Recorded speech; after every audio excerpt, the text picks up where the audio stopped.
কিভাবে ইফেক্টিভ রমাদান আমরা স্পেন্ড করতে পারি এই বিষয়ে ইনশাআল্লাহ তাআলা সংক্ষিপ্ত আলোচনা পেশ করার চেষ্টা করব ইনশাআল্লাহ তাআলা। ওয়া তাওফীকি ইল্লা বিল্লাহ আলাইহি তাওয়াক্কালতু ওয়া ইলাইহি উনীব। ইফেক্টিভ রমাদান প্রত্যেকের ভাগ্যে নসিব হয় না। আমরা প্রথমে শুরু করব এখান থেকে যে আল্লাহ রাব্বুল আলামিন রমাদান সংক্রান্ত পবিত্র কোরআনুল কারীম এবং হাদিসের মধ্যে কি কথা বলেছেন এর কিছু মৌলিক কথা দিয়ে, এরপরে ইনশাআল্লাহ আমরা আস্তে আস্তে কিভাবে এই রমাদানকে ইফেক্টিভ করা যায় এর প্র্যাকটিক্যাল কিছু কথা শেয়ার করার চেষ্টা করব ইনশাআল্লাহ তাআলা। আমরা দোয়া করছি আল্লাহ পাক যে কথাগুলো আমি বলবো ইনশাআল্লাহ তাআলা সেগুলোর উপরে প্রথমে আমাকে আমল করার তৌফিক দান করুন, অতঃপর আপনাদের সবাইকে আমল করার তৌফিক দান করুন, আমিন।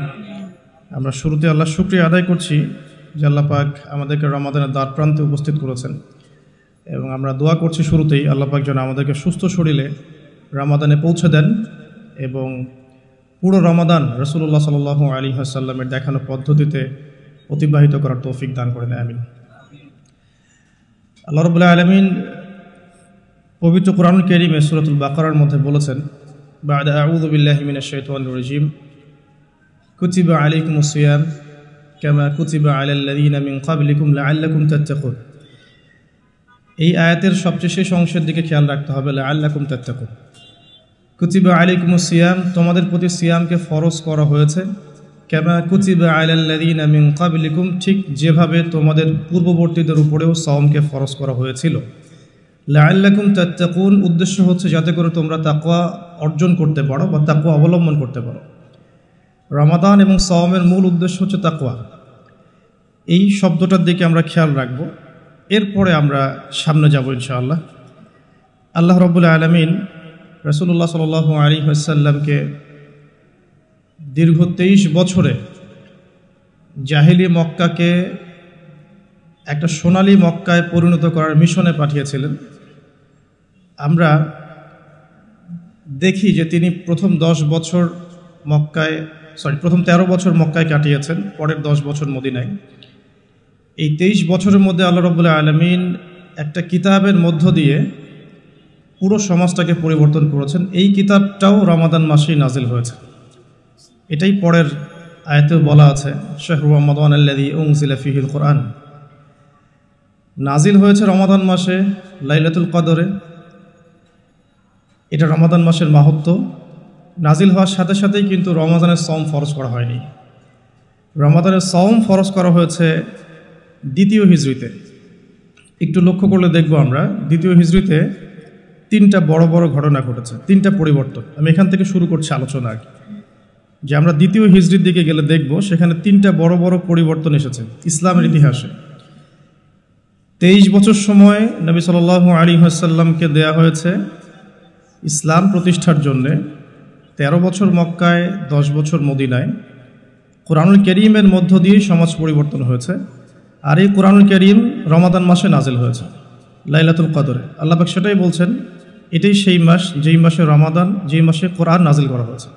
রমাদান মাসের সবচেয়ে বড় মাহাত্ম্য হচ্ছে কোরআন নাজিল হওয়া। যখন কোরআন নাজিল হয়েছে তখন কিন্তু রমাদানের সাওম ফরজ করা হয়নি। দ্বিতীয় হিজরিতে গিয়ে হিজরত করার পরে 3টা ঘটনা ঘটেছে স্পেশাল। প্রথম কয়েক মাস আমরা বাইতুল মাকদাসের দিকে মুখ করে সালাত পড়তাম, বা বাইতুল মাকদিস যেভাবেই বলুক না কেন, প্রথম কয়েক মাস আমরা সেদিকে মুখ করে সালাত পড়তাম। সেখানে মুসলিমরা ছিল, আনসার মুহাজির সাহাবীরা ছিলেন, ইহুদিরাও ছিল।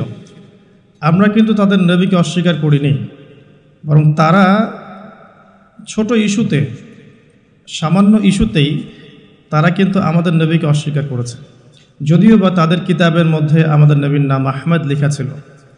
বারংবার যখন তারা ইসলামের বিরোধিতা করছিল, ইসলামের সাথে গাদ্দারি করছিল, কুফরি করছিল, আল্লাহ রাব্বুল আলামিন তখন কেবলাটা পরিবর্তন করে দেন। এটা প্রথম ঘটনা। কেবলা পরিবর্তন, একই সাথে রমাদানের সাওম ফরজ করা এবং একই বছর বদরের যুদ্ধ হওয়া, এই 3টা ঘটনা ঘটেছে ব্যাক টু ব্যাক। এখানে রমাদান কি দিয়েছে আমাদেরকে? রমাদান মুসলিমদেরকে শক্তি দিয়েছে। আসলে কিসের মাধ্যমে? ওই লাআল্লাকুম তাত্তাকুনের মাধ্যমে। এই তাকওয়া অবলম্বন করার মধ্য দিয়েই মুসলিমরা স্বতন্ত্র জাতি হিসেবে আত্মপ্রকাশ করেছে দ্বিতীয় হিজরিতে। এর আগ পর্যন্ত আমরা তাদের কিবলা ফলো করছিলাম, কিন্তু দ্বিতীয় হিজরিতে গিয়ে আমরা তাদের কিবলা ফলো করছি না। কিবলা চেঞ্জ করেছি মানে আমরা আমাদের মুখ ফিরিয়ে নিয়েছি। নতুন ডাইরেকশন, নতুন প্রজন্ম, নতুন উম্মাহ, নতুন একটা শক্তি সারা বিশ্বের বুকে মাথা তুলে দাঁড়ালো। ঠিক সেই বছরই বদরের যুদ্ধ হয়েছে এবং রমাদানের সওমও ফরজ করা হয়েছে। সওম রেখে সাহাবায়ে কেরাম রাদিয়াল্লাহু আনহুম বদরের মাঠে গিয়েছিলেন। তো এই ঘটনাটার দিকে আমি প্রথমে ফোকাস করতে যাচ্ছি এই কারণে, সওম আমাদেরকে শক্তি দিবে। লাআল্লাকুম তাত্তাকুন অর্জন করতে পারলে সওম আমাদেরকে শক্তি দিবে। এই শক্তিটা শারীরিক না, এই শক্তিটা ঈমানের শক্তি। সওমের প্রথম উদ্দেশ্য ছিল শক্তি দেওয়া, একটা পাওয়ার দেওয়া। মুসলিমদেরকে একটা শক্তি দেওয়া হয়েছে সওমের মধ্য দিয়ে। কেবলা পরিবর্তনের মধ্য দিয়ে নতুন জাতি মাথা তুলে দাঁড়িয়েছে, সংগ্রাম করেছে বদরের মাঠে, এবং সওম আমাদেরকে সেই শক্তি দিয়েছে। তিনটে একই সালে ঘটেছে, ব্যাক টু ব্যাক। এবং আপনারা খেয়াল করলে দেখবেন কুতিবা আলাইকুমুস সিয়ামের ডানে বামে কুতিবা আলাইকুমুল কিতালও আছে, কুতিবা আলাইকুমুল কিসাসও আছে, ঠিক ডানে এবং বামে। খেয়াল করে দেখবেন যে আয়াতটা আছে কুতিবা আলাইকুমুস সিয়াম কামা কুতিবা আলাল্লাযীনা মিন ক্বাবলিকুম লাআল্লাকুম তাত্তাকুন, এর এক পৃষ্ঠার সামনেই গিয়ে আপনি দেখবেন কুতিবা আলাইকুমুল কিসাস ফিল কাতলা, এই আয়াতটা আছে। ঠিক তার পরের পৃষ্ঠায় গিয়ে দেখবেন আপনি কুতিবা আলাইকুমুল কিতাল, এটাও আছে। তিনটা ঘটনা ব্যাক টু ব্যাক একই সালে ঘটা এবং তিনটা আয়াত ব্যাক টু ব্যাক পরের পৃষ্ঠায় থাকা, এগুলো কিন্তু মানে অ্যাক্সিডেন্টলি হয়নি। আসলে প্রত্যেকটার পিছনে একটা হারমোনিয়াস কানেকশন আছে। যাই হোক, আমরা অত ডেপথে যাব না আজকের সেশনে, যেহেতু আজকের সেশনটা আমাদের ইফেক্টিভ রমাদান এই টপিকের উপরে, আমরা ওই টপিকেই থাকবো ইনশাআল্লাহ। তো আমি মূল টপিকে যাওয়ার আগে আপনাদেরকে রমাদান সংক্রান্ত কিছু হাদিস শোনাচ্ছি, যেটা রাসূলুল্লাহ সাল্লাল্লাহু আলাইহি ওয়াসাল্লাম আমাদেরকে জানিয়েছেন। এখান থেকে আমরা যাব সামনে প্র্যাকটিক্যালি কীভাবে আমরা এগুলোর উপর আমল করতে পারি। প্রথম যে হাদিসটা আমি আপনাদের জন্য নোট করেছি সেটা হচ্ছে মুসনাদ আহমেদের হাদিস নাম্বার ৯৭১৪। এখানে আবু হুরায়রা রাদিয়াল্লাহু আনহু থেকে বর্ণিত আছে, রাসূলুল্লাহ সাল্লাল্লাহু আলাইহি ওয়াসাল্লাম ইরশাদ করেছেন যে প্রত্যেক মানুষের আমলের প্রতিদান 10 গুণ পর্যন্ত বৃদ্ধি করা হয়। প্রত্যেকটা মানুষের, মুসলিম মুমিনের আমলের প্রতিদান 10 গুণ পর্যন্ত বৃদ্ধি করা হয়, কিন্তু সওম ব্যতীত, সওম বা রোজা ব্যতীত। আল্লাহ রাব্বুল আলামিন এই ব্যাপারে বলেছেন যে ইল্লা সওম, সওম ছাড়া, ফাইন্নাহু লি ওয়া আনা আজজি বিহি, সওম আমার জন্যে আর আমি নিজে আল্লাহ স্বয়ং তার প্রতিদান দিব। এখানে কোনো 10 গুণ, 27 গুণ, 70 গুণ কোনো নাম্বার বা ফিগার এখানে আল্লাহর জন্য প্রযোজ্য নয়। অসীম নেকি আল্লাহ পাক দিবেন সওমের মধ্য দিয়ে, এটা আমরা মাথায় রাখি। দ্বিতীয় একটা হাদিস আমি কোট করেছি, যেটা আমি আগেও বলেছিলাম একটা মাহফিলে, যে রাসূলুল্লাহ সাল্লাল্লাহু আলাইহি ওয়াসাল্লাম 3টা সিঁড়িতে উঠে 3 বার আমিন বলেছিলেন। তার প্রথম সিঁড়িতে তিনি বলেছেন সেই ব্যক্তির জন্য ধ্বংস যে ব্যক্তি রমাদান মাস পেয়েছে কিন্তু রমাদান মাসকে পেয়েও তার গুনাহ মাফ করাতে পারে নাই, তিনি বলেছেন আমিন। দ্বিতীয় সিঁড়িতে তিনি বলেছিলেন সেই ব্যক্তির জন্য ধ্বংস যে ব্যক্তি বৃদ্ধ পিতামাতাকে পেয়েছে কিন্তু পিতামাতার খেদমত করে জান্নাত লাভ করতে পারেনি, তার জন্য ধ্বংস। তৃতীয় সিঁড়িতে তিনি বলেছিলেন সেই ব্যক্তির জন্য ধ্বংস যে ব্যক্তির সামনে নবী সাল্লাল্লাহু আলাইহি ওয়াসাল্লামের নাম উচ্চারিত হয়েছে কিন্তু নাম শুনেও সে দরুদ পাঠ করেনি, সাল্লাল্লাহু আলাইহি ওয়াসাল্লাম এই কথাটা বলে নাই। একটা হাদিস আমি কোট করেছি আপনাদের জন্য, মুসনাদ বাজ্জারের হাদিস নাম্বার 1039। আল্লাহ রাব্বুল আলামিন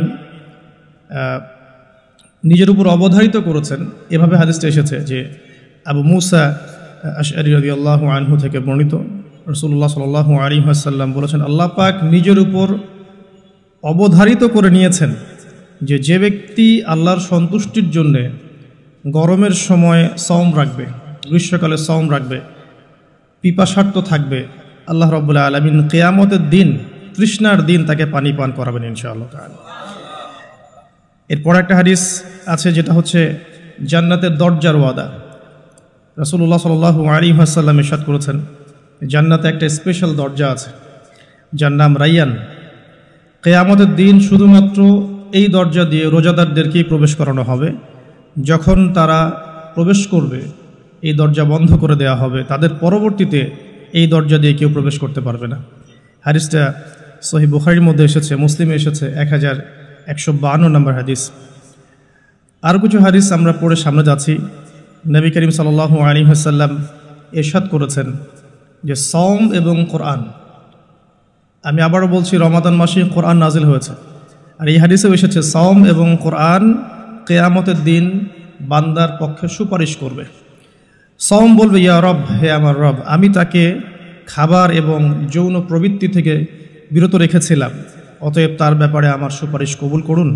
কোরআন বলবে, হে আল্লাহ, আমি তাকে রাতের বেলা ঘুম থেকে বিরত রেখেছি, সে রাত জেগে আমাকে তেলাওয়াত করেছে, মানে কিয়ামুল লাইল এবং তাহাজ্জুদ এবং তারাবির সালাতে তেলাওয়াত করেছে। হে আল্লাহ, আপনি তার পক্ষে আমার সুপারিশ কবুল করুন। রাসূলুল্লাহ সাল্লাল্লাহু আলাইহি সাল্লাম বলছেন তাদের উভয়ের সুপারিশই কবুল করা হবে ইনশাআল্লাহ তাআলা। হাদিসটা মুস্তাদরাক হাকিমে এসেছে 2080 নম্বর হাদিস। আরেকটা বিখ্যাত হাদিস যেটা আপনারা সবাই জানেন, যে মান সামা রমাদান ঈমানান ওয়া ইহতিসাবান গুফিরা লাহু মা তাকদ্দামা মিন যামবি। যে ব্যক্তি ঈমানের সাথে সওয়াবের আশায় রমাদান মাসের সবগুলো সওম রাখবে, ঈমানের সাথে সওয়াবের আশায় রমাদান মাসের সবগুলো সওম রাখবে, রাসূল সাল্লাল্লাহু আলাইহি ওয়াসাল্লাম বলেছেন গুফিরা লাহু মা তাকদ্দামা মিন যামবি, তার পূর্বের জীবনের সমস্ত গুনাহ আল্লাহ পাক মাফ করে দেবেন ইনশাআল্লাহ। অন্য হাদিসে এসেছে যে ব্যক্তি রমাদান মাসে সওম রাখবে দিনের বেলা এবং রাতের বেলা কিয়ামুল লাইল করবে বা তারাবির নামাজ পড়বে বা তাহাজ্জুদ আদায় করবে, গফির লাহু মা তাকদ্দামা মিন যামবিহি, তার পূর্বের সমস্ত গুনাহ আল্লাহ পাক মাফ করে দেবেন। রোজাদারের আনন্দের মুহূর্ত সম্পর্কে হাদিসে এসেছে যে আবু হুরায়রা রাদিয়াল্লাহু আনহু থেকে বর্ণিত আছে, নবী করিম সাল্লাল্লাহু আলাইহি ওয়াসাল্লাম বলেছেন যে রোজাদারের জন্য দুটা আনন্দের মুহূর্ত আছে যখন সে আনন্দিত হবে। তার প্রথমটা হচ্ছে যখন সে ইফতার করে এবং দ্বিতীয়টা হচ্ছে যখন সে তার রবের সাথে সাক্ষাৎ করবে, মিলিত হবে। এই দুটো সময়ে আল্লাহ রাব্বুল আলামিন তাকে আনন্দিত করে দিবেন ইনশাআল্লাহ তাআলা।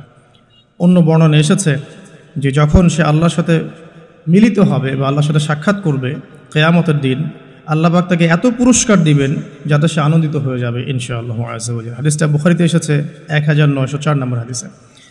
আরেকটা হাদিস কোট করেছি আমি, সেটা হচ্ছে হযরত আব্দুল্লাহ বিন আমর রাদিয়াল্লাহু আনহু থেকে বর্ণিত আছে, রাসূলুল্লাহ সাল্লাল্লাহু আলাইহি ওয়াসাল্লাম ইরশাদ করেছেন যে ইফতার করার সময় যখন সায়েম ব্যক্তি ইফতার করবে, ইফতার করার সময় সে যেন দোয়া করে, ইফতার করার সময় সে যেন দোয়া করে, কারণ তখনকার দোয়া ফেরত দেয়া হয় না, অর্থাৎ দোয়া কবুল হবে রোজাদারের ইনশাআল্লাহ আযজা ওয়া জাল্লা।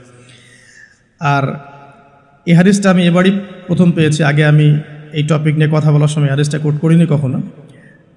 আমার কাছে মনে হলো যে হাদিসটা শেয়ার করা দরকার। হাদিসটা এসেছে মুসনাদ আহমদের মধ্যে 23,070 নম্বর হাদিস, যে হযরত আব্দুল্লাহ ইবনে আব্বাস রাদিয়াল্লাহু আনহু থেকে বর্ণিত আছে, রাসূলুল্লাহ সাল্লাল্লাহু আলাইহি ওয়াসাল্লাম ইরশাদ করেছেন যে মাসের 3টা সওম, এক মাসের 3টা সওম আমরা যেটা রাখি, মাসিক 3টা সওম আইয়ামে বীজের, এবং বছরের 1 মাসের সওম অর্থাৎ রমাদান মাসের সওম, এই দুটো কাজ মানুষের অন্তরের রোগ, মনের যে রোগগুলো আছে, স্পেশালি এখানে লেখা আছে মনের রোগের মধ্যে স্পেশালি হিংসা বিদ্বেষ দূর করে দেয়, যেটা এখনকার জেনারেশনের জন্য খুব বেশি ইম্পর্টেন্ট। কারণ আমরা এই বিষয়টাই দেখি, শয়তান যেন হিংসা বিদ্বেষ মুসলিমদের কাছেই বিক্রি করেছে, ব্যাপারটা এখন এমনটাই দেখা যাচ্ছে। আল্লাহ পাক আমাদেরকে বোঝার তৌফিক দান করুন, আমিন। এবং সবশেষে আবু উমামা রাদিয়াল্লাহু আনহু থেকে বর্ণিত আছে যে তিনি বলছেন যে আমি রাসূল সাল্লাল্লাহু আলাইহি ওয়াসাল্লামকে গিয়ে বললাম যে ইয়া রাসূলুল্লাহ সাল্লাল্লাহু আলাইহি ওয়াসাল্লাম, আমাকে এমন একটা কাজের কথা বলে দিন যেই কাজটা করলে আমি নাজাত পেয়ে যাব বা আমি জান্নাতে চলে যাব ইনশাআল্লাহ, আমি পুরস্কার পাবো ইনশাআল্লাহ, জাহান্নাম থেকে বাঁচবো। নবী করিম সাল্লাল্লাহু আলাইহি ওয়াসাল্লাম বললেন তুমি সওম রাখো, কেননা এর চেয়ে তুলনীয় কোনো আমল নেই।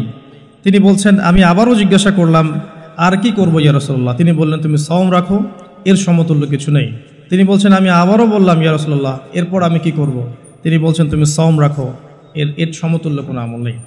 আল্লাহ পাক আমাদেরকে হাদিসগুলো বোঝার তৌফিক দান করুন, আমিন। এই হাদিসগুলো আপনারা আগেও শুনেছেন, তবে আমি ফজিলত থেকে শুরু করলাম এই কারণে যে আমরা এগুলোর সামারি যদি মাথায় নেই তাহলে বিষয়টা এমন দাঁড়াচ্ছে যে রমাদান মাস কোরআন নাজিলের মাস, যে মাসটা মুসলিমদেরকে তাকওয়া দিবে, শক্তি দিবে, ঈমানের শক্তি, যার ফলশ্রুতিতে মুসলিমরা ইনশাআল্লাহ আল্লাহ পাকের জমিনে আল্লাহ পাকের দিনটা প্রতিষ্ঠা করতে পারবে, নিজের ব্যক্তি জীবনে পারবে, পরিবারে পারবে, আস্তে আস্তে সমাজে আল্লাহ পাক সামর্থ্য দিলে আরও বড় পরিসরে। এর জন্য যে তাকওয়ার দরকার, যে শক্তির দরকার, এবং যে কিতাবের দরকার, 3টা বিষয় রমাদান মাসের সাথে সম্পৃক্ত। এর ফজিলত সম্পর্কে আমরা জানলাম যে আমরা যদি আল্লাহর সন্তুষ্টির জন্য এই পুরো মাস সওম রাখি, ঈমানের সাথে আল্লাহ পাক পূর্বের সমস্ত গুনাহ মাফ করে দিবেন। আমরা জানলাম রোজাদারের মুখের গন্ধ আল্লাহর কাছে মিশকাম্বরের চেয়ে বেশি প্রিয়। আমরা জেনেছি এই মাসে কোরআন নাজিল হয়েছে। আমরা জেনেছি রোজাদারদেরকে রাইয়ান নামক দরজায় প্রবেশ করানো হবে। নবী করিম সাল্লাল্লাহু আলাইহি ওয়াসাল্লাম স্পেশালি নসিহত করছেন, তুমি সওম রাখো, এর চেয়ে সমতুল্য কোনো আমল নেই। এটা আমাদের হিংসা বিদ্বেষও দূর করবে। এরকম অসীম ফজিলতপূর্ণ এই মাসে কিভাবে আমরা এটাকে ইফেক্টিভ রমাদান হিসেবে কাটাতে পারি, এটাই চ্যালেঞ্জ। এবং আমার টপিকটা এটাই। আমি এতক্ষণ যে কথাগুলো বলেছি এগুলো শুধু ভূমিকা। আমি মূল জায়গায় এখন যাচ্ছি যে কিভাবে আপনি এবং আমি রমাদান মাসের এই পুরো সময়টাকে ইফেক্টিভলি কাজে লাগাতে পারবো, যাতে করে এই উদ্দেশ্যগুলো অ্যাচিভ করা যায়। উদ্দেশ্যগুলো মাথায় রাখবো। ওই ব্যক্তি হতভাগা যে ব্যক্তি রমাদান মাসকে পেয়েছে কিন্তু গুনাহ মাফ করাতে পারে না, এই হাদিসটা মাথায় রাখবো। আর ফজিলতের হাদিসগুলো মাথায় রাখবো। কিয়ামুল লাইলের ফজিলত, রমাদানের সওম রাখার ফজিলত, রাইয়ান নামক দরজা, জান্নাতের উঁচু মাকাম, আল্লাহর কাছে সুপারিশ করা, এগুলো মাথায় রাখছি। মূল উদ্দেশ্য হচ্ছে ইফেক্টিভলি রমাদানকে কাটানো, যাতে করে তাকওয়া অবলম্বন করা যায়, তাকওয়া অর্জন করা যায়। অনেকেই শুনেছি তাকওয়া, আল্লাহ ভীতি, আল্লাহর নিষেধকৃত বস্তুগুলো থেকে দূরে থাকা, কিন্তু অর্জন করার মাধ্যমগুলো কি, কোন কোন কাজগুলোর মধ্য দিয়ে অর্জন করা যায়, এটা কিন্তু আমরা খুব একটা আলোচনা করি না। আমরা ইফেক্টিভ রমাদানের প্রথম যে কাজটার কথা লিখেছি, আমি নোট করেছি এখানে মোটামুটিভাবে 20টার কথা। তো আমি স্টার্ট করছি এখান থেকে যে ইফেক্টিভ রমাদান শুরু হবে কিন্তু আমাদের আজকে মানে সন্ধ্যার পর থেকে আর কি। আমরা নিশ্চয়ই পশ্চিমা সংস্কৃতির মতো রাত 12টার সময় রাত দিন কাটাই না। আমরা জানি আমাদের রাত এবং দিন শুরু হয় সূর্য ওঠা এবং ডোবার সাথে সম্পৃক্ত। সূর্য ডুবে গেলেই আমরা এখন রমাদানে প্রবেশ করছি। আমরা দোয়া করি আল্লাহর কাছে, আল্লাহ পাক যেন আমাদেরকে সুস্থ শরীরে রমাদানের সমস্ত সওমগুলো রাখার তৌফিক দান করেন এবং রমাদান মাসটাকে ইফেক্টিভলি কাটানোর তৌফিক দান করেন। আমরা আমাদের চেষ্টাগুলো অব্যাহত রাখবো, বাকিটা আল্লাহ রাব্বুল আলামিন কবুল করার মালিক। আল্লাহ পাক চাইলে অল্প আমলেই নাজাত হয়ে যাবে ইনশাআল্লাহ আজ্জা ওয়া জাল। শুরুটা হবে মূলত তারাবি দিয়ে। আসলে আজকে আমরা তারাবি দিয়ে শুরু করছি। প্রথম যে কাজটা আমরা শুরু করছি রমাদান মাসে, সেটা তারাবি কেন্দ্রিক। তো আমরা সবাই চেষ্টা করব প্রথমত যে তারাবির সালাত জামাতের সাথে পড়ার জন্য, এবং তারাবির সালাতটাকে বর্তমান প্রচলিত 3G 4G সালাতের মতো না করা এবং সালাতের মধ্যে সৌন্দর্য নিয়ে আসা। আমরা যেটা করি রমাদান মাসে ফেসবুক, ইউটিউবিং বা লেকচারগুলো সবখানে একটা বিষয় কমন উঠে আসে, সেটা হচ্ছে 8 রাকাত না 20 রাকাত, যেটা নিয়ে আমি কোনো কথা কখনোই বলবো না ইনশাল্লাহ। অ্যাটলিস্ট আমার পক্ষ থেকে এরকম কোনো কথা আপনারা শুনবেন না। আমরা এখানে একটা শব্দ ব্যবহার করতে চাই, সেটা হচ্ছে নামাজের কোয়ালিটি। আপনি 8 রাকাতই পড়েন আর 20 রাকাতই পড়েন, আমি বলবো যে নামাজের কোয়ালিটিটা কেমন হয়েছে। কোয়ান্টিটি নিয়ে আমার কোনো মাথা ব্যথা নাই। নবী করিম সাল্লাল্লাহু আলাইহি ওয়াসাল্লামের যে 8 রাকাতের হাদিসটা আনা হয়েছে, 8 রাকাত বা 11 রাকাতের হাদিসটা সহিহ বুখারী থেকে আয়েশা রাদিয়াল্লাহু আনহার উদ্ধৃতি দিয়ে, সেই নামাজের সৌন্দর্য সম্পর্কেও কিন্তু কথা এসেছে। আয়েশা রাদিয়াল্লাহু আনহা বলেছেন, তুমি আমাকে সেই নামাজের সৌন্দর্য সম্পর্কে জিজ্ঞেস করো না। হাদিসের কথাটা কিন্তু এমন ছিল, তুমি আমাকে, রাবিকে আয়েশা রাদিয়াল্লাহু আনহা বলছেন, তুমি আমাকে এই নামাজের সৌন্দর্য সম্পর্কে জিজ্ঞেস করো না।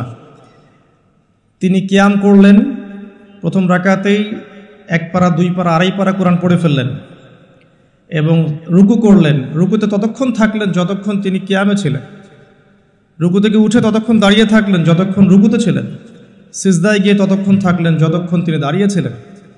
তার পা ফুলে যেত। আমরা রাকাত সংখ্যা নিয়ে ঝগড়া করি, কিন্তু তিনি অল্প রাকাত নামাজের যে দলিল, সেখান থেকে আমরা কোয়ালিটি নিয়ে কথা বলি না। আদৌ কি আমরা এভাবে 8 রাকাত নামাজ পড়ছি যেভাবে রাসূলুল্লাহ সাল্লাল্লাহু আলাইহি ওয়াসাল্লাম পড়েছেন? তো রাকাত সংখ্যাটা বড় কথা নয়, বড় কথাটা হচ্ছে যে আমাদের নামাজের কোয়ালিটিটা কতটুকু হচ্ছে, নামাজের ধীর স্থিরতা কতটুকু হচ্ছে, কতটুকু কোরআন তেলাওয়াত করছে, রুকু সিজদা কত লম্বা করছে। আমি জানি এখানে আমরা তার মতো করে করতে পারবো না, এটা আমি জানি, কিন্তু কিছু পরিবর্তন আমরা আনতে পারি। আমি প্র্যাকটিক্যাল সে কথাগুলো বলবো ইনশাআল্লাহ। যেমন নর্মালি আমরা নামাজ দাঁড়িয়ে হয়তো সূরা ফাতিহা পড়ি, সূরা ফাতিহা পড়ার পরে আমরা একটা সূরা মিলিয়ে পড়ি। আমরা রমাদান মাসের সওমে একটা সূরার জায়গায় আরও কয়েকটা সূরা মিলিয়ে পড়তে পারি। আপনার কিয়ামটা কিন্তু লম্বা হবে। হয়তো আপনি হাফেজ নন, কিন্তু আপনি চাইলে কিন্তু কয়েকটা ছোট ছোট সূরা একসাথে পড়তে পারেন, যাতে করে আপনার টাইমটা কিন্তু লম্বা হচ্ছে, আপনার কিয়ামটা লম্বা হচ্ছে। এবার আপনি রুকু করছেন, রুকুতে গিয়ে আমরা সাধারণত একটা তাসবিহ পড়ে ফেলি, সুবহান রাব্বিয়াল আযীম, সবাই এটাই পড়ি, ম্যাক্সিমাম মানুষ 3 বার পড়ে আমার জানা মতে। রমজান মাসে আপনি এটাকে সৌন্দর্যমণ্ডিত করতে পারেন, আপনি চাইলে আরও একটা তাসবিহ অ্যাড করতে পারেন, সুবহানাকা আল্লাহুম্মা রাব্বানা ওয়া বিহামদিকা আল্লাহুম্মা গফিরলি, এটা একটা তাসবিহ আছে। অথবা সুবহুন কুদ্দুসুন রব্বুল মালাইকাতি ওয়ার রূহ, এটা অ্যাড করতে পারেন। আপনি কিন্তু আরও এক্সট্রা 2টা তাসবিহ অ্যাড করলেন, আপনার রুকুটা লম্বা হলো, নামাজটার মধ্যে সৌন্দর্য বাড়লো। আমরা উঠে দাঁড়িয়ে অনেক সময় সামি আল্লাহু লিমান হামিদা বলেই আমরা চলে যাই সিজদায়। আমরা কিন্তু ওখানে রব্বানা ওয়া লাকাল হামদের পরেও হামদান কাসীরান তাইয়িবান মুবারাকান ফীহি বলতে পারি, সময়টা বাড়লো, রুকুটার সৌন্দর্য বাড়লো। সিজদায় গিয়ে আমরা যা করি সুবহান রাব্বিয়াল আ'লা 3 বার বলি, উঠে চলে আসে। অনেকে হয়তো 3 বারের জায়গায় 5 বার, 7 বার, 10 বার অনেকে এভাবে বলি। কিন্তু আমরা এই রমজান মাস থেকে নিয়াত করতে পারি, চেষ্টা করতে পারি যে সিজদায় গিয়ে আমরা একাধিক তাসবিহ পড়লাম এবং কমপক্ষে 1-2টা দোয়া হলেও সিজদায় করলাম। আল্লাহুম্মা আতিনা ফিদ দুনিয়া হাসানা ওয়া ফিল আখিরাতি হাসানা ওয়া কিনা আযাবান নার। এই দোয়াটা জানে না এমন কোনো মানুষ কিন্তু নাই। আর নবী সাল্লাল্লাহু আলাইহি ওয়াসাল্লাম বলেছেন, সিজদায় মানুষ আল্লাহর এত কাছে থাকে যত কাছে সে কখনোই থাকতে পারবে না। তো আমরা সিজদায় দোয়া করলে সিজদার সময়টা বাড়লো, নামাজের সৌন্দর্য বাড়লো। আমরা নবী সাল্লাল্লাহু আলাইহি ওয়াসাল্লামের মতো পা ফলানো নামাজ না পড়তে পারলেও অ্যাটলিস্ট নামাজের টাইমটা বাড়াতে পারলাম, সৌন্দর্য বাড়লো। এটাই হচ্ছে কিন্তু মূল বিষয় তারাবিহ সালাতের। কত লম্বা সময় ধরে আমি আল্লাহর সাথে কথোপকথন করতে পারি। আমরা তাশাহুদ দরুদের পরে দোয়া মাসুরা পড়ে অনেকে সালাম ফিরিয়ে ফেলি, এখানে কিন্তু আরও দোয়া করার সুযোগ আছে। স্পেশাল আল্লাহুম্মা ইন্নী আউযু বিকা মিন আযাবিল কবরি ওয়া আযাবি জাহান্নাম ওয়া মিন ফিতনাতিল মাহইয়া ওয়াল মামাত ওয়া মিন শাররি ফিতনাতিল মাসীহিদ দাজ্জাল। এই দোয়া কিন্তু করার কথা জোরভাবে হাদিসে এসেছে, তোমরা 4টা বিষয় থেকে আশ্রয় চাও। এছাড়াও কিন্তু আপনি সালাম ফেরানোর আগে যে কোনো দোয়াই করতে পারছেন কোরআন এবং সুন্নাহ থেকে। নামাজটা লম্বা হলো, নামাজে আপনি আল্লাহর সাথে বেশি কথা বলতে পারলেন, নামাজের মধ্যে প্রশান্তি পাওয়া গেল। এভাবে নামাজ পড়ার পরে দেখবেন 2 রাকাত নামাজ পড়লে আপনার মনের মধ্যে শান্তি চলে আসছে। অথচ 3G 4G স্পিডে আপনি 10 রাকাত 20 রাকাত নামাজ পড়লে কিন্তু মনের মধ্যে শান্তি পাচ্ছেন না। মূল বিষয়টা কিন্তু এই জায়গায়। তো প্রথমে স্টার্টটা হবে আমাদের তারাবিহ থেকে আজকে। আর তারাবির সালাত যে ইমাম পড়াবেন, আমি অবশ্যই রিকোয়েস্ট করব তিনি যেন খতমই পড়ান। রমজান মাসে যদি কোরআন খতম না দিই তাহলে আমরা কোন মাসে কোরআন খতম দেব? এবং খতম দিতে হবে বলেই যে খুব জোরে তেলাওয়াত করতে হবে 5G স্পিডে, যাতে কেরাত কি করা হচ্ছে ইমাম সাহেবও বুঝতে পারছেন না, মুক্তাদিও বুঝছেন না। এখানে নামাজে কোরআনের হকটা ঠিকমতো আদায় হয় না। একটু ধীর স্থিরভাবে পড়া যেতে পারে। আমরা হয়তো প্রত্যেকটা আয়াতের শেষে ওয়াকফ করতে পারছি না, যেটা নবী সাল্লাল্লাহু আলাইহি ওয়াসাল্লামের সুন্নাহ ছিল। নবী করিম সাল্লাল্লাহু আলাইহি ওয়াসাল্লাম কিন্তু প্রত্যেকটা আয়াতের শেষে ওয়াকফ করতেন, থামতেন, থেমে থেমে তিনি তেলাওয়াত করতেন। হয়তো আমরা সেটা করতে পারি না, কিন্তু আমরা চেষ্টা করতে পারি তেলাওয়াতটার টেম্পোটা যেন কমে যায়, যাতে করে 2 রাকাত নামাজ পড়তে মিনিমাম 5 থেকে 8 মিনিট সময় লাগে। এই নামাজটা পড়লে আমরা মোটামুটিভাবে কিছুটা হলেও হক আদায় করতে পারবো ইনশাআল্লাহ। আমি কিছু প্র্যাকটিক্যাল কথা বলছি, কারণ প্র্যাকটিক্যালি দেখে দেখে আমার কাছে এগুলো মনে হয়েছে, এই টিপসগুলো হয়তো বা এগুলো কাজে দেবে ইনশাআল্লাহ। এছাড়াও আমরা জামাতের সাথে নামাজ পড়ার পর আমরা যেটা করতে পারি সেটা হলো শেষ রাত্রে আমরা আবারও ওঠার অভ্যাস করতে পারি।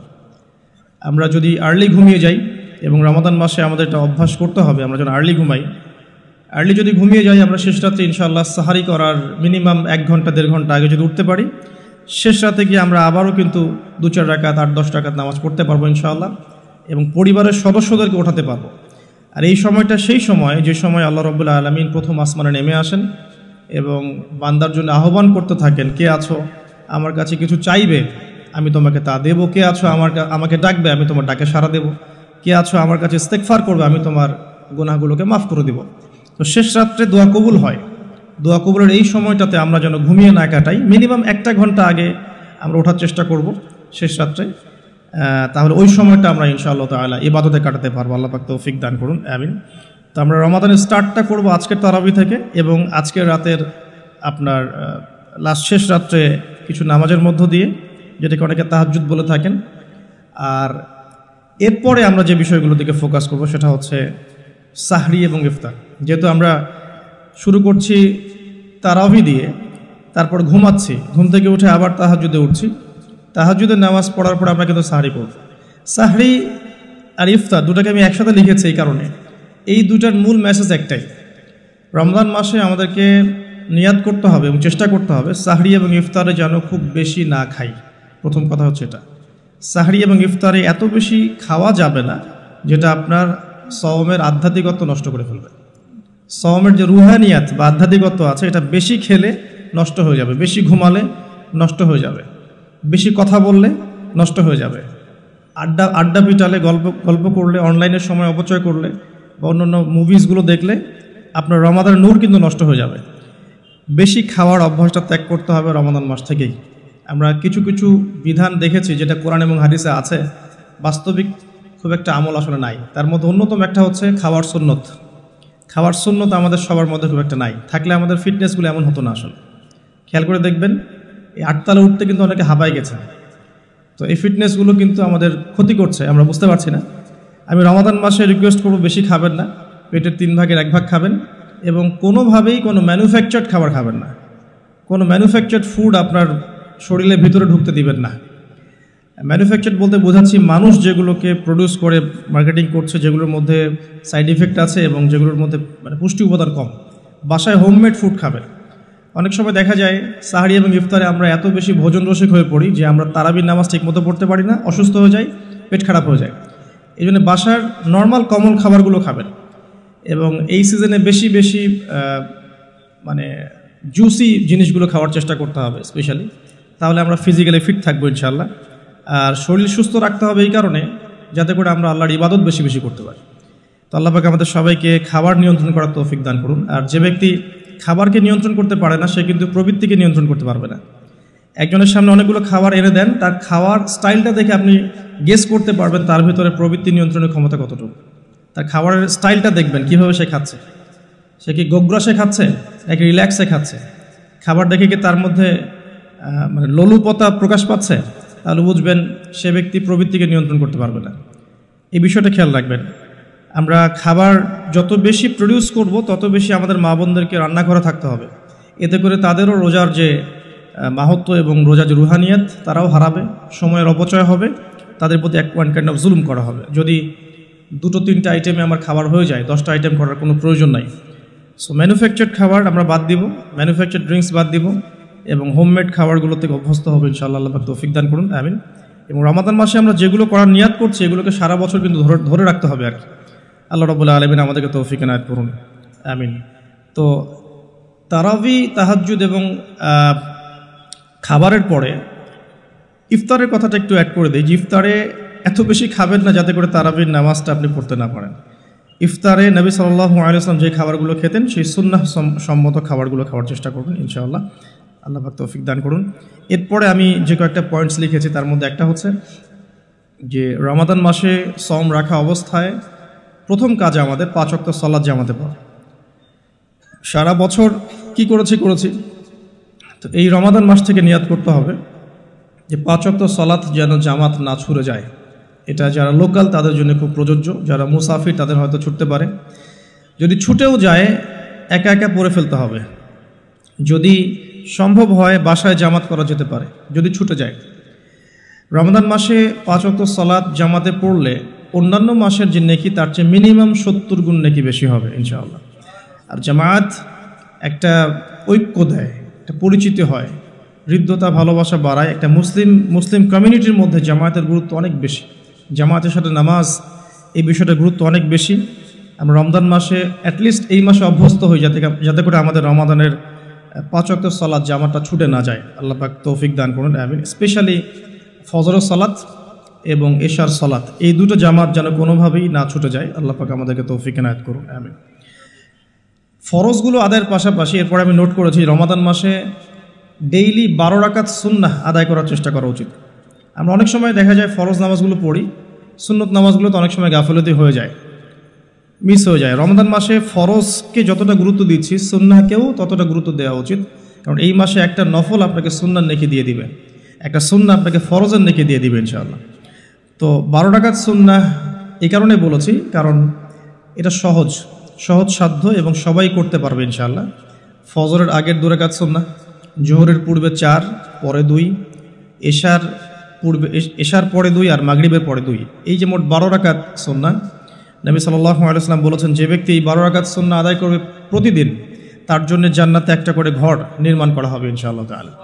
তো রমাদান মাসে আমরা এই সুযোগটা নষ্ট করব না। আল্লাহ পাক আমাদেরকে তৌফিক এনায়েত করুন, আমিন। তো 5 ওয়াক্ত সালাত জামাতের সাথে 12 রাকাত সুন্নাহ।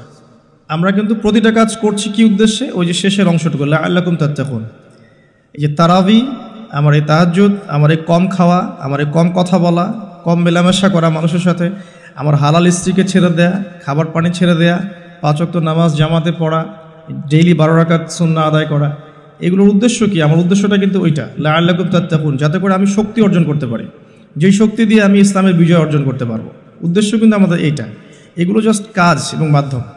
সামনে যাচ্ছি, রমাদান মাসে আমরা বেশি বেশি দোয়া করার চেষ্টা করবো ইনশাআল্লাহ।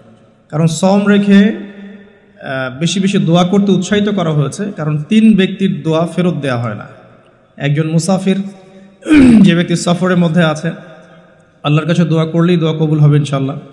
একজন ব্যক্তি যে পিতা বা মাতা হয়েছে, তার সন্তানের জন্য দোয়া করলে দোয়া কবুল হবে ইনশাআল্লাহ।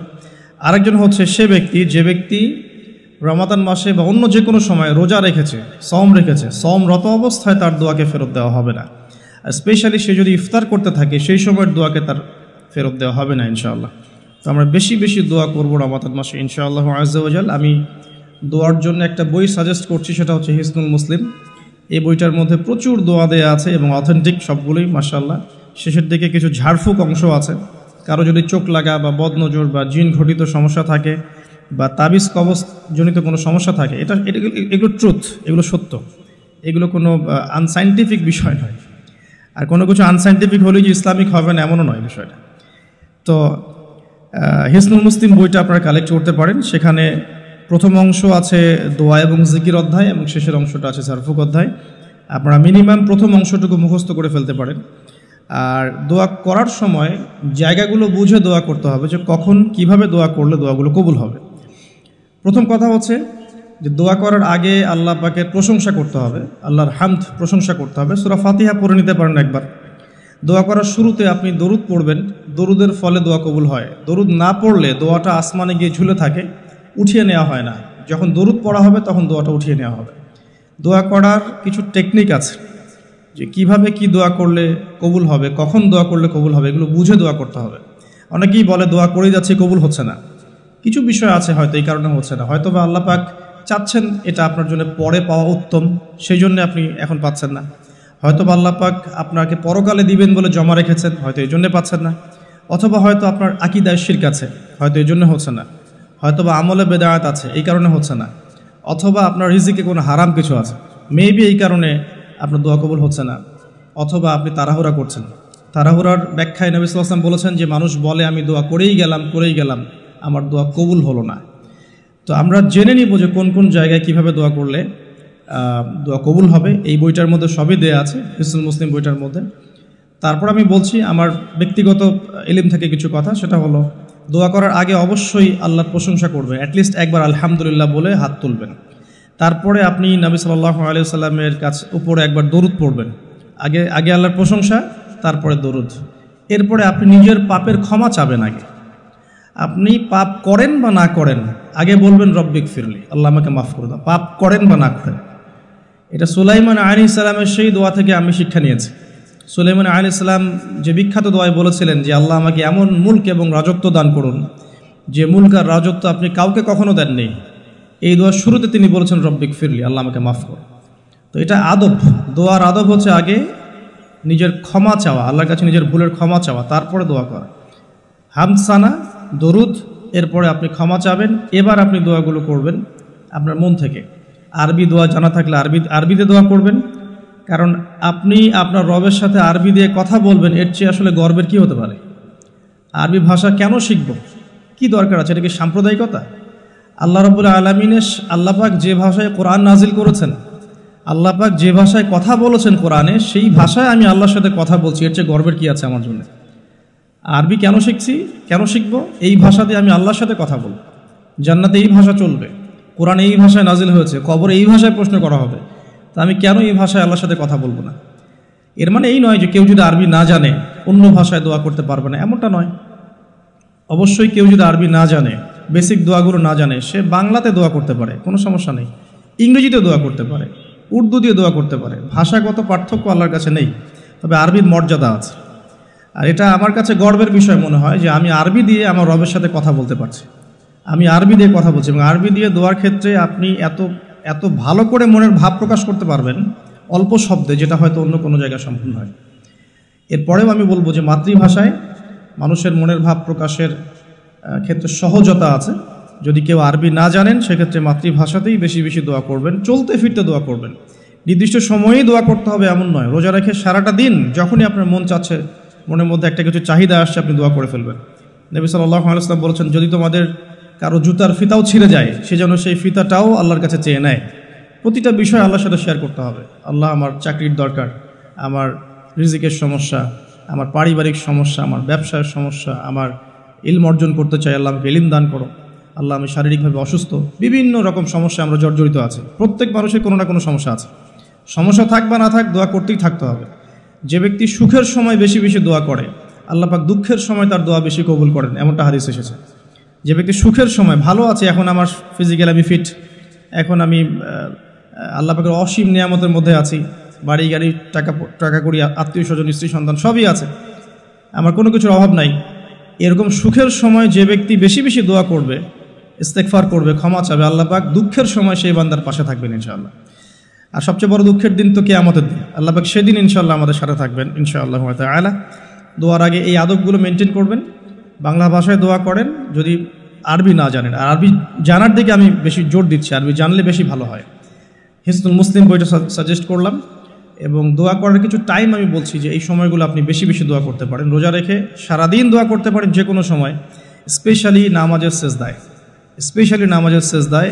একটা সেজদাও যেন বাদ না যায় যেখানে আপনি কোনো দোয়া করেন নাই। অ্যাটলিস্ট আপনি কিন্তু সেজদায় তাসবিহ পড়েই বলতে পারেন, আল্লাহুম্মা আতিনা ফিদ দুনিয়া হাসানা ওয়া ফিল আখিরাতি হাসানা ওয়া কিনা আযাবান নার, আল্লাহুম্মা আইন্নি আলা যিকরিকা ওয়া শুকরিকা ওয়া হুসনি ইবাদাতিক। যে কোনো দোয়া, আল্লাহুম্মা আনতাস সালাম ওয়া মিনকাস সালাম ফাহাইয়িনা রাব্বিনা বিস সালাম, আল্লাহুম্মা ইন্নী আসআলুকাল হুদা ওয়াত তুকা ওয়াল আফাফা ওয়াল গিনা। কত দোয়া আছে। রব্বি হাবলি মিনাস সালিহিন, আল্লাহুম্মা রব্বানা আতিনা ফিদ দুনিয়া হাসানা ওয়া ফিল আখিরাতি হাসানা ওয়া কিনা আযাবান নার, রব্বিরহামহুমা কামা রাব্বায়ানি সগীরা, রব্বানা আতিনা মিন লাদুনকা রাহমা ওয়া হাইয়্যি লানা মিন আমরিনা রাশাদা। প্রচুর দোয়া আছে, দোয়ার উপরে সেশন করা যাবে। আপনি সেজদায় বেশি বেশি দোয়া করেন, মিনিমাম 1টা 2টা 3টা করে দোয়া করার চেষ্টা করেন। যদি আরবি না জানেন, আপনি নফল নামাজে, সুন্নত নামাজে বাংলাতেও দোয়া করলে ইনশাআল্লাহ কবুল হবে। আল্লাহ পাক সমস্ত ভাষায় বোঝেন ইনশাআল্লাহ তাআলা। সেজদায় দোয়া করেন বেশি বেশি। আমি সাজেস্ট করবো যে রমজান মাসে আপনি 2 আজানের মাঝখানে দোয়া করবেন। আজান হয়েছে, আজানের সময় দোয়া করলে দোয়া কবুল হয়ে যায়। আজান এবং একামতের মাঝখানে দোয়া করলে দোয়া কবুল হয়ে যায়। রমাদান মাসে লাইলাতুল কদর আছে, শেষ দশকের বেজর রাতগুলোর মধ্যে আমরা একে পাবো। যদি কেউ লাইলাতুল কদর পেয়ে যায়, সেই রাত্রে যে দোয়া করবে সে দোয়াগুলো কবুল হবে ইনশাআল্লাহ তাআলা। কাউকে ইফতার করানোর পর দোয়া করলে দোয়া কবুল হতে পারে ইনশাআল্লাহ। দান সাদাকা করার পর দোয়া করলে দোয়া কবুল হতে পারে ইনশাআল্লাহ। হয়তো বৃষ্টি হচ্ছে, আপনি বৃষ্টি দেখে দোয়া করলেন, দোয়া কবুল হবে ইনশাআল্লাহ। দোয়া কবুলের অনেক সময় আছে, অনেক মুহূর্ত আছে, অনেক আদব আছে। এগুলো আমি সাজেস্ট করে দিয়েছি। বইটার নাম হিসনুল মুসলিম। এই বইয়ের মধ্যে সব কিছু লেখা আছে, আপনারা একটু পড়ে নেবেন। আমি এখানে বেশি টাইম দিলে পর্দাগুলো কভার করতে পারবো না। আল্লাহ পাক আমাদেরকে বেশি বেশি দোয়া করার তৌফিক দান করুন, আমিন। আর এরপরে রমাদান মাসে সওম রেখে আমরা বেশি বেশি জিকির করতে চেষ্টা করব। জিকির বলতে কি বোঝাচ্ছি? আল্লাহ রাব্বুল আলামিন তাকে ডাকার জন্যে, তাকে স্মরণ করার জন্যে যে বিষয়গুলো মাধ্যম হিসেবে দিয়েছেন, এগুলো প্রত্যেকটাই কিন্তু জিকির। সলাতও এক প্রকার জিকির, আমাদের কোরআন তেলাওয়াতও এক প্রকার জিকির।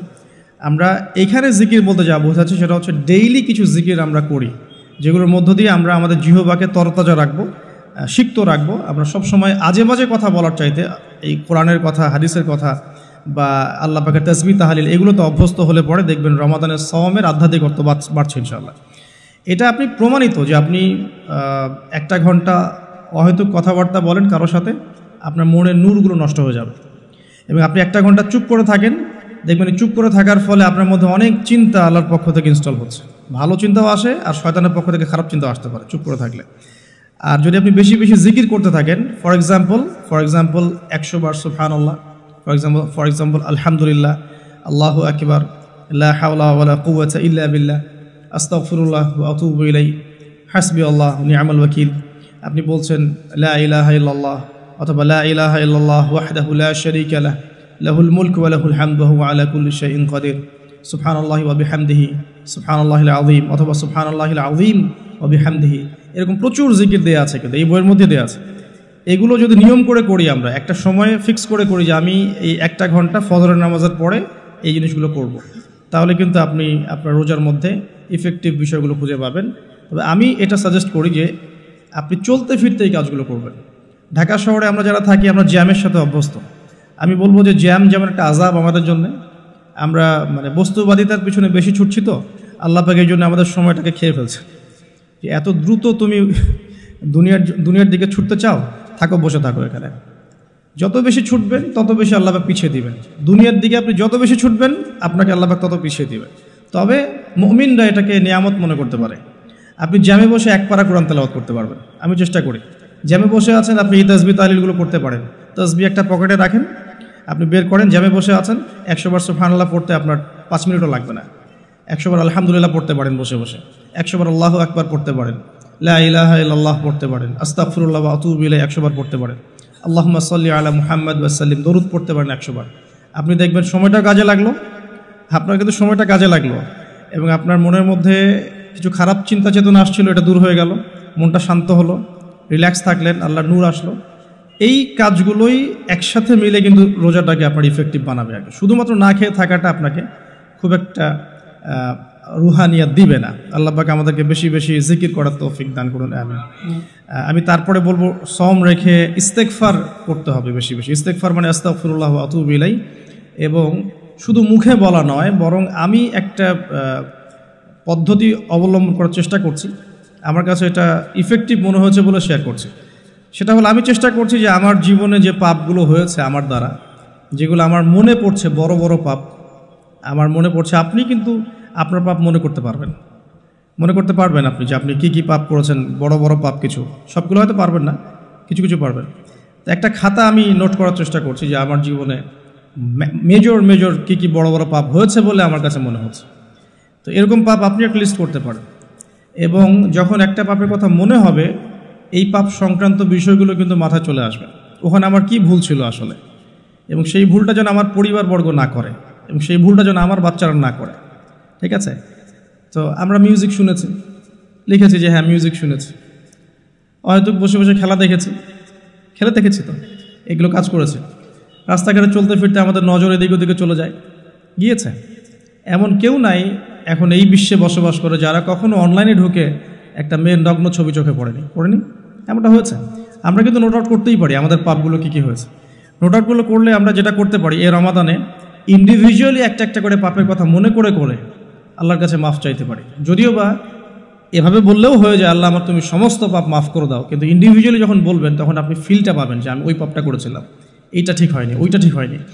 তখন ইনশাআল্লাহ তাআলা ইস্তেগফারটা পারফেক্ট হবে, এবং ইস্তেগফারের ভিতরে একটা প্রাণ আসবে ইনশাআল্লাহ। শুধু মুখে বলবো না যে আস্তাগফিরুল্লাহ ওয়া আতুবু ইলাইহি। তো আমি এটা চেষ্টা করছি লিখে ফেলার জন্য। তো এখানে দুটো বিষয় আসবে, একটা হচ্ছে আমার কিছু আল্লাহর সাথে জড়িত পাপ, এবং আল্লাহর সাথে জড়িত পাপগুলো কিন্তু মাফ পাওয়া খুব সহজ। মুখলেসভাবে তওবা করলেই আল্লাহ পাক মাফ করে দিবেন ইনশাআল্লাহ। এবং আল্লাহ রাব্বুল আলামিন এমনও বলেছেন যে আমি এই পাপগুলোকে নেকি দিয়ে পরিবর্তন করে দেব, এটা আল্লাহ পাক বলেছেন। আরেকটা বিষয় আছে, আল্লাহ পাকের কিছু হক নষ্ট করেছে, যেমন নামাজ, হয়তো একটা সময় নামাজ পড়ি নাই, একটা সময় রোজা রাখি নাই, একটা সময় দেখা গেছে কেউ যাকাত দেয় নাই ইত্যাদি। এগুলোর জন্যে দুটো অপশন, এখানেও দুটো অপশন। কিছু কিছু আলেম বলেছেন যে এর জন্যে খালেস তওবাই যথেষ্ট, এর কাফফারার দরকার নাই। আবার কিছু কিছু আলেম বলেছেন যে নামাজ যতগুলো কাজা হয়ে গেছে এগুলোকে হিসেব করে কাজা আদায় করে দেয়া। এরকম দুটো স্কুল অফ থট কিন্তু আছে, আমি এটা ঘাটাঘাটি করেছি। তবে আমি সবশেষ যার মতটাকে বেশি প্রাধান্য দিয়েছি এই পর্যন্ত, সেটা হচ্ছে আল্লামা তাকি উসমানী দামাত বারাকাত। তার বইয়ের মধ্যে তাসাউফ আত্মশুদ্ধি বইটার মধ্যে লেখা আছে যে এটা সবচেয়ে বেশি উত্তম হবে যদি কেউ তার জীবনের নামাজ এবং সওম এবং যাকাত এগুলোর হিসেব করে তওবা করার পরে আদায় করে দেওয়ার চেষ্টা করে। এবং ইনশাআল্লাহ আমি সে চেষ্টা করব, আপনারাও সে চেষ্টা করেন, এটা অনুরোধ করবো আর কি। এতে করে উনি এই কথাটা এই জন্য বলেছেন যে একজন মানুষ অমুসলিম ছিল, মুসলিম হয়েছে, তখন না হয় তার সমস্ত গুনাহ মাফ হয়ে যাবে, কিন্তু আমরা মুসলিম ছিলাম 1 বছর 2 বছর নামাজ পড়েন নাই, এই গুনাহটা কীভাবে মানে কাফফারা না দিলে মাফ হতে পারে? উনার যুক্তি এটা। তো যদিও অনেক আলেম বলেছেন যে তওবা করলে মাফ হয়ে যাবে, আল্লাহ পাক মাফ করে দিবেন, বেশি বেশি নফল নামাজ পড়লে ঘাটতি পূরণ হয়ে যাবে, কিন্তু ফরজের ঘাটতিগুলো ফরজ দিয়ে আদায় করাটা উত্তম হবে বলে আমার মত। আল্লাহ পাক আমাদেরকে সাধ্যমতো করার তৌফিক দান করুন। আরেকটা অপশন আছে, রমজান মাসে উমরা করতে পারেন। রমজান মাসে যদি উমরা করতে পারেন বা সুযোগ হয়, আল্লাহ যদি তৌফিক দান করেন, সেখানে একটা সুবিধা আছে। যেমন মক্কায় এক ওয়াক্ত নামাজ পড়লে আপনি অনেক ওয়াক্তের নেকি পাচ্ছেন, এবং মদিনাতেও এক ওয়াক্ত নামাজ পড়লে আপনি 1000 ওয়াক্তের নেকি পাচ্ছেন। তো এখানে কিন্তু ওই কাফফারাটা আদায় হয়ে যাবে ইনশাআল্লাহ। এটা একটা সুযোগ। উমরা করতে যেতে পারেন, আর যদি যান আমাকেও সাথে নিয়ে যান, আল্লাহ পাক তৌফিক দান করুন। ঠিক আছে। আর আরেকটা বিষয় আছে, পাপের লিস্ট করতে গিয়ে আমি যেটা দেখেছি সেটা হচ্ছে যে কিছু পাপ থাকবে যেগুলো মানুষের সাথে সম্পৃক্ত। এগুলো সবচেয়ে ডেঞ্জারাস। কিছু পাপ আছে আমাদের জীবনে যেটা মানুষের সাথে সম্পৃক্ত। যেমন আমি বা আপনি কারো গীবত করেছি, বা আমি বা আপনি কারো সম্মানহানি করেছি, বা আমি বা আপনি কাউকে অপবাদ দিয়েছি, বা কারো টাকা পয়সা লুটতরাজ করে খেয়ে ফেলেছি, বা কারো সম্পত্তি আত্মসাৎ করেছি, বা কারো প্রতি জুলুম করেছি। এক কথায় হাক্কুল ইবাদ, কোনো মানুষের হক নষ্ট করেছি।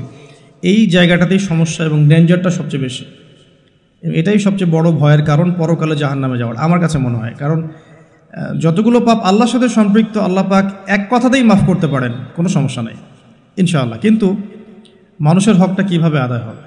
যতক্ষণ পর্যন্ত না তার হক তাকে ফিরিয়ে দিচ্ছি। যদি কারো অর্থ সম্পদ নষ্ট করে থাকি, তাকে ফিরিয়ে দেয়া অথবা তার পরিবারকে ফিরিয়ে দেয়া বা তার পক্ষ থেকে দান সদকা করা, এছাড়া কোনো অপশন দেখা যায় না। কাউকে গালি দিয়েছি, তার কাছ থেকে ক্ষমা নিয়ে নেওয়া অথবা তার জন্য দোয়া করা, এছাড়া কোনো অপশন দেখা যায় না। তো আমি একটা দোয়া আপনাকে শিখাই দিচ্ছি ইনশাআল্লাহ। আশা করা যায় এই দোয়ার বরকতে আল্লাহ পাক আপনাকে সুযোগ তৈরি করে দিবেন যাতে করে আপনি তার হক তাকে ফিরিয়ে দিতে পারেন ইনশাআল্লাহ তাআলা। সেটা হলো আল্লাহুম্মা কফিনি বিহালালিকা আন হারামিক ওয়া আগনিনি বিফদলিকা আম্মান সিওয়াক। এই দোয়াটা যে বেশি বেশি করবে ইনশাআল্লাহ তাআলা, আলী রাদিয়াল্লাহু আনহু বলেছেন যে তার যদি পাহাড়ের সমান ঋণ থাকে, আল্লাহ পাক সেটাও পরিশোধ করার ব্যবস্থা করবেন ইনশাআল্লাহ। তো এটা ডেঞ্জারাস এই কারণে, যদি এগুলো আমরা দুনিয়াতে মিটিয়ে না যেতে পারি, তাহলে পরকালে এই ব্যক্তিরা আমাদের সামনে দাঁড়িয়ে থাকবে। সে আমাকে মিথ্যা অপবাদ দিয়েছে, সে আমার গীবত করেছে, সে আমার টাকা পয়সা নিয়ে দেয়নি, সে আমাকে গালি দিয়েছে, সে আমার উপর জুলুম করেছে। এরকম প্রচুর মানুষ কিন্তু কিয়ামতের মাঠে দাঁড়িয়ে থাকবে। এবং অনেক মানুষ কিয়ামতের মাঠে পাহাড়ের সমান নেকি নিয়ে উঠবে।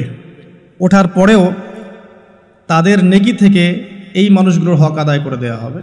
যদি হক আদায় করতে গিয়ে নেকি শেষ হয়ে যায়, তখন এই মানুষগুলোর যে গুনাহ, এটা এই মানুষদের উপর চাপিয়ে দেওয়া হবে। এটা ডেঞ্জারাস। অনেক নেকির কাজ করেও পরকালে মিসকিন হওয়াটা নিতান্তই হতভাগ্য। আমরা চাই না আল্লাহ পাক এই কাতারে আমাদেরকে অন্তর্ভুক্ত করুন। একটু চিন্তা করে দেখেন, কেউ যদি কাউকে রেপ করে, তাহলে সে কত বড় সম্মানের ঋণগ্রস্ত হয়ে গেল, যেটা কখনো তার পক্ষে শোধ করা সম্ভব না। তো এই জিনিসটা যদি মাথায় থাকে, এই হাদিসটা যদি মাথায় থাকে যে কিয়ামতের মাঠে সবচেয়ে বড় মিসকিন তারা যারা অন্যের কাছে দায়বদ্ধ থাকবে। নামাজ, রোজা, হজ, যাকাত সমস্ত নেকি নিয়ে ওঠার পরেও কারো হক নষ্ট করার দায়ে সে জাহান্নামে চলে যাবে, ওদের গুনার ভার নিয়ে। এই জিনিসটা সবচেয়ে ডেঞ্জারাস। এই কারণেই আসলে কম কথা বলা উচিত এবং কম মানুষের সাথে মেশা উচিত, এবং মুখ বন্ধ রাখাই ভালো। বেশি না বলা, বেশি কিছু ভাবতে না যাওয়া, বেশি গেজ না করা। এবং অনলাইন এমন একটা প্ল্যাটফর্ম যেটা আমাদের এই সুযোগটা বাড়িয়ে দিয়েছে, যাতে করে আমরা নির্দ্বিধায় একে অপরের গীবত সমালোচনাকে একটা ট্রেডিশন মনে করছি। বাট এগুলোর বড় শাস্তি আমাদের জন্য অপেক্ষা করছে। আল্লাহ পাক এগুলো থেকে আমাদেরকে হেফাজত করুন, আমিন। মানুষের সাথে জড়িত পাপ থেকে আল্লাহ পাক আমাদেরকে বাঁচাক। আর যদি সম্ভব হয় রমজান মাসে আমভাবে ক্ষমা চেয়ে নেওয়া উচিত। যেমন পরিবারবর্গকে ডেকে বলা যেতে পারে যে আমার দ্বারা যদি তোমাদের কোনো হক নষ্ট হয়ে থাকে, তো তোমরা আমাকে মাফ করে দিও। ঠিক আছে। যদি একজন রাষ্ট্রের নেতা হয়ে থাকে, তার বলা উচিত সবার সামনে যে আমি আমার দায়িত্ব পালন করার চেষ্টা করেছি আমার সাধ্যমতো। যদি আমার দায়িত্ব পালনে কোনো রকম হক নষ্ট হয়ে থাকে তোমাদের কারো, আমার উপর কোনো অভিযোগ থেকে থাকে, আমাকে মাফ করে দিও। আমভাবে ক্ষমা চেয়ে নেওয়াটা ভালো হবে রমাদান মাস। কারণ এই মাস, ওই যে আমি একটা হাদিস বলছি, সেই ব্যক্তি হতভাগা যে ব্যক্তি এই মাস পেয়েছে কিন্তু নিজের গুনাহ মাফ করাতে পারলো না। আমার গুনাহ তো আমি আল্লাহর কাছে মাফ করালাম, কিন্তু মানুষের সাথে জড়িত হকটা কীভাবে মাফ করাবো, এই বিষয়টা বুঝতে হবে। আল্লাহ পাক আমাদেরকে ইস্তেগফার করার তৌফিক দান করুন রমজান মাসে, আমিন। এবং অন্যের হক পরিশোধ করে দেওয়ার তৌফিক দান করুন, আমিন। রমাদান মাসে ইফেক্টিভ রমাদানের জন্য নেক্সট টাইমে লিখেছি জাকাত, যে রমাদান মাসে যাদের জাকাত ফরজ হয়েছে জাকাতগুলোকে অবশ্যই দিয়ে দিবেন। আল্লাহ পাক তৌফিক দান করুন। এবং আমি বারবার একটা বিষয় টাচ দিয়েছি যে জাকাত ইসলামিক অর্থনীতির বেস। ইসলামিক ইকোনমিক্সের ভিত্তি হচ্ছে জাকাত কেন্দ্রিক। আপনারা আল্লামা তকি উসমানীর ইসলামিক ইকোনমিক্স সিরিজটা পড়তে পারেন। এখানে জাকাত সংক্রান্ত আলাদা কিতাবে আলাদা অধ্যায় রচনা করা আছে, কিভাবে জাকাত ইসলামিক মার্কেটের মধ্যে, অর্থনীতির মধ্যে টাকাকে সার্কুলেট করতে থাকে এবং কিভাবে ইসলামিক অর্থ ব্যবস্থা জাকাত কেন্দ্রিক সমাজের সাম্য নিয়ে আসে, এটা তিনি চমৎকারভাবে ব্যাখ্যা করেছেন। আমি এখানে বেশি সময় দিতে পারছি না আজকে। তো আমরা নিসাবটা সবাই তো জানি 2.5%। যাদের আগের জাকাত দেওয়া হয়নি সেগুলো হিসাব করতে পারেন। 1 বছর যদি ঘুরে যায় আপনার 2.5% জাকাত আসবে। যদি শস্য থাকে আপনার ওসর আসবে, ফসলের জমিতে ওসর আসবে। এছাড়াও একটা দান আসবে স্পেশাল, সেটা হচ্ছে সাদাকাতুল ফিতর, যেটা আপনারা ঈদের আগের রাতে দিয়ে থাকেন বা ঈদের পরেও অনেকে দিয়ে থাকেন। তো এটাও একসাথে কালেক্ট করে দেওয়া যায়। একটা সামাজিক সংগঠনের উদ্যোগেও হতে পারে, রাষ্ট্রের উদ্যোগেও হতে পারে, মসজিদের উদ্যোগে হতে পারে, মাদ্রাসার উদ্যোগে হতে পারে। এটাকে কালেক্ট করে এটাকে সুন্দর করে খাতে বিতরণ করাটা বেশি ভালো হবে। আল্লাহ পাক আমাদেরকে তৌফিক দান করুন, আমিন। আরেকটা পয়েন্ট লিখেছি, বেশি বেশি নফল দান সদকা করা। রমাদান মাসে বেশি বেশি করে নফল দান সদকা করার চেষ্টা করা যেতে পারে। আমরা একটা রেস্টুরেন্টে বসলেই কিন্তু 400-500 টাকা বিল তুলে ফেলি। হ্যাঁ, আমরা তো এমনও চা খেয়েছি যে চায়ের দাম 220 টাকা। এটা ঢাকাতেই পাওয়া যায় এয়ারপোর্টে, স্পেশাল চা 220 টাকা আর কি। মানে কখনো কখনো এমনও ডাকাতি হয় যে আমি এটাকে এভাবে ব্যাখ্যা করতে পারি যে ধরেন একজন মানুষ প্রচণ্ড ক্ষুধার্ত, এত বেশি ক্ষুধার্ত যে তাকে আপনি যা দিবেন তাই খেয়ে ফেলবে। একজন ব্যক্তি 7 দিন কিছুই খায়নি, সে কোনো অন্যের সংস্থান তার ছিল না, 7 দিন কিছুই খায়নি, সে প্রচণ্ড ক্ষুধার্ত। এখন আমি তার সামনে 1 প্লেট ভাত নিয়ে গিয়ে বলছি যে এই 1 প্লেট ভাতের দাম হচ্ছে 3000 টাকা, তুই খাইলে খা, না খাইলে যা। এখন আপনি বলেন, যে ব্যক্তি এভাবে তার রিজিক অন্বেষণ করছে, এর রিজিক কি হালাল না হারাম? এগুলোই চলছে। আপনি এখন 1 প্লেট ভাত খেতে যান, এখন 1 প্লেট ভাতের দাম 10 টাকা। কিন্তু যখন আপনার প্রচণ্ড ক্ষুধা লেগেছে, এখন খেতেই হবে আপনাকে, এখন এই ভাতের প্লেটের দাম 1000 টাকা। খেলে খান, না খেলে যান। যদি না খান আপনি, তাহলে এটা আমি অন্য কাউকে খাওয়াবো যার 1000 টাকা না, বরং 4000 টাকা দিয়ে খাওয়ার সামর্থ্য আছে। এগুলোই চলছে, কোটটাই পুরো ডাকাতি। আল্লাহ পাক এইসব ডাকাতদেরকে হেদায়েত করুন, অথবা এদেরকে তাদের পাপের শাস্তি প্রদান করুন। এরপরে আমি বলবো যে বিষয়টা, সেটা হলো যে রমাদান মাসে কিছু প্রজেক্ট করেন আপনারা, যাদের সামর্থ্য আছে। ইফেক্টিভ রমাদানের জন্য কিছু প্রজেক্ট করতে পারেন, যেমন ইফতার প্রজেক্ট। যেমন আপনারা অনেকেই সামর্থ্যবান আছেন, অনেকের অনলাইন সেকশনে হয়তো পেজ আছে, গ্রুপ আছে। আমি জাস্ট পরামর্শ দিতে পারি, আপনারা কাজ করতে পারেন। যে যার জায়গা থেকে একটা ফ্যামিলির 1 মাসের ইফতারে কত টাকা যেতে পারে? হয়তো 2000, 2500, 3000 এতটুকু টাকা যাবে। আমরা কিন্তু চেষ্টা করলেই পারি যে এই রমাদানে আমি 100টা পরিবারের দায়িত্ব নিব। 100টা পরিবারের জন্য যে টাকাগুলোর প্রয়োজন সেটা আমি অনলাইনের মাধ্যমে মানুষের কাছ থেকে কালেক্ট করতে পারি, অফলাইনেও করতে পারি, করে ইফতার প্যাকেজ রেডি করতে পারি, করে 100টা পরিবারকে পৌঁছে দিতে পারি। এতে করে যেটা হবে, আপনি অন্যকে ইফতার করাচ্ছেন, অন্যের ইফতার করানোর ফলে ওই রোজার নেকিটা কিন্তু আপনি পাচ্ছেন। এটা কিন্তু হাদিস, যে কেউ যদি কাউকে ইফতার করায়, ওই ইফতার করানোর নেকিটা, ওই রোজার নেকিটা আপনি কিন্তু পেয়ে যাবেন। আপনাকে এক্সট্রা দেওয়া হবে, আল্লাহ পাক তার নেকি থেকে আপনাকে দিবেন না, এক্সট্রা একটা রোজার নেকি আপনি পাবেন ইনশাআল্লাহ। তো রমাজানের সাদাকা প্রজেক্ট করতে পারেন এবং ঈদের প্রজেক্টও করতে পারেন। ঈদের সামগ্রী অনেক মানুষের কেনার সামর্থ্য নাই, অনেক মানুষেরই নাই।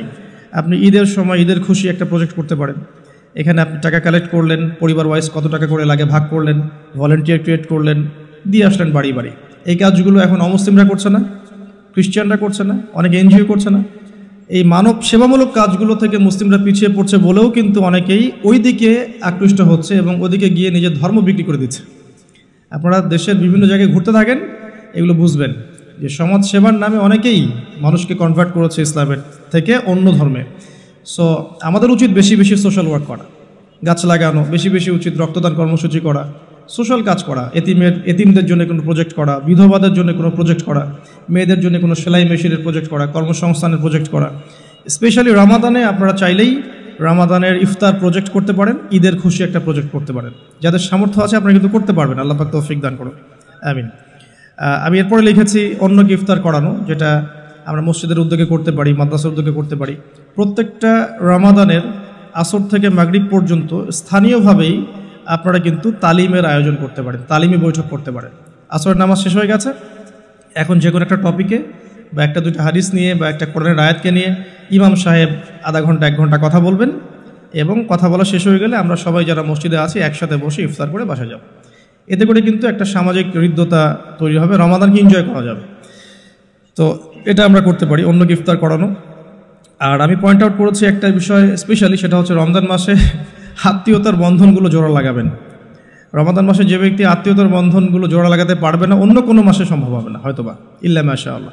রমজান মাসে সবার মন নরম থাকে, ইমানের তেজ বেশি থাকে, মানুষ পরকালমুখী কাজ বেশি করে। এই সময়টাই উত্তম সময় পরিবারের মধ্যে ফাটলগুলোকে জোড়া লাগানোর এবং আত্মীয়তার বন্ধনগুলোকে জোড়া লাগানোর।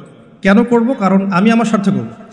আল্লাহ রাব্বুল আলামিন বলেছেন, তার নবীর মাধ্যমে আমাদেরকে বলেছেন যে কেউ যদি পছন্দ করে তার রিজিককে প্রশস্ত করা হোক এবং তার নেক হায়াতকে লম্বা করা হোক, সে যেন আত্মীয়তার সম্পর্ক বজায় রাখে।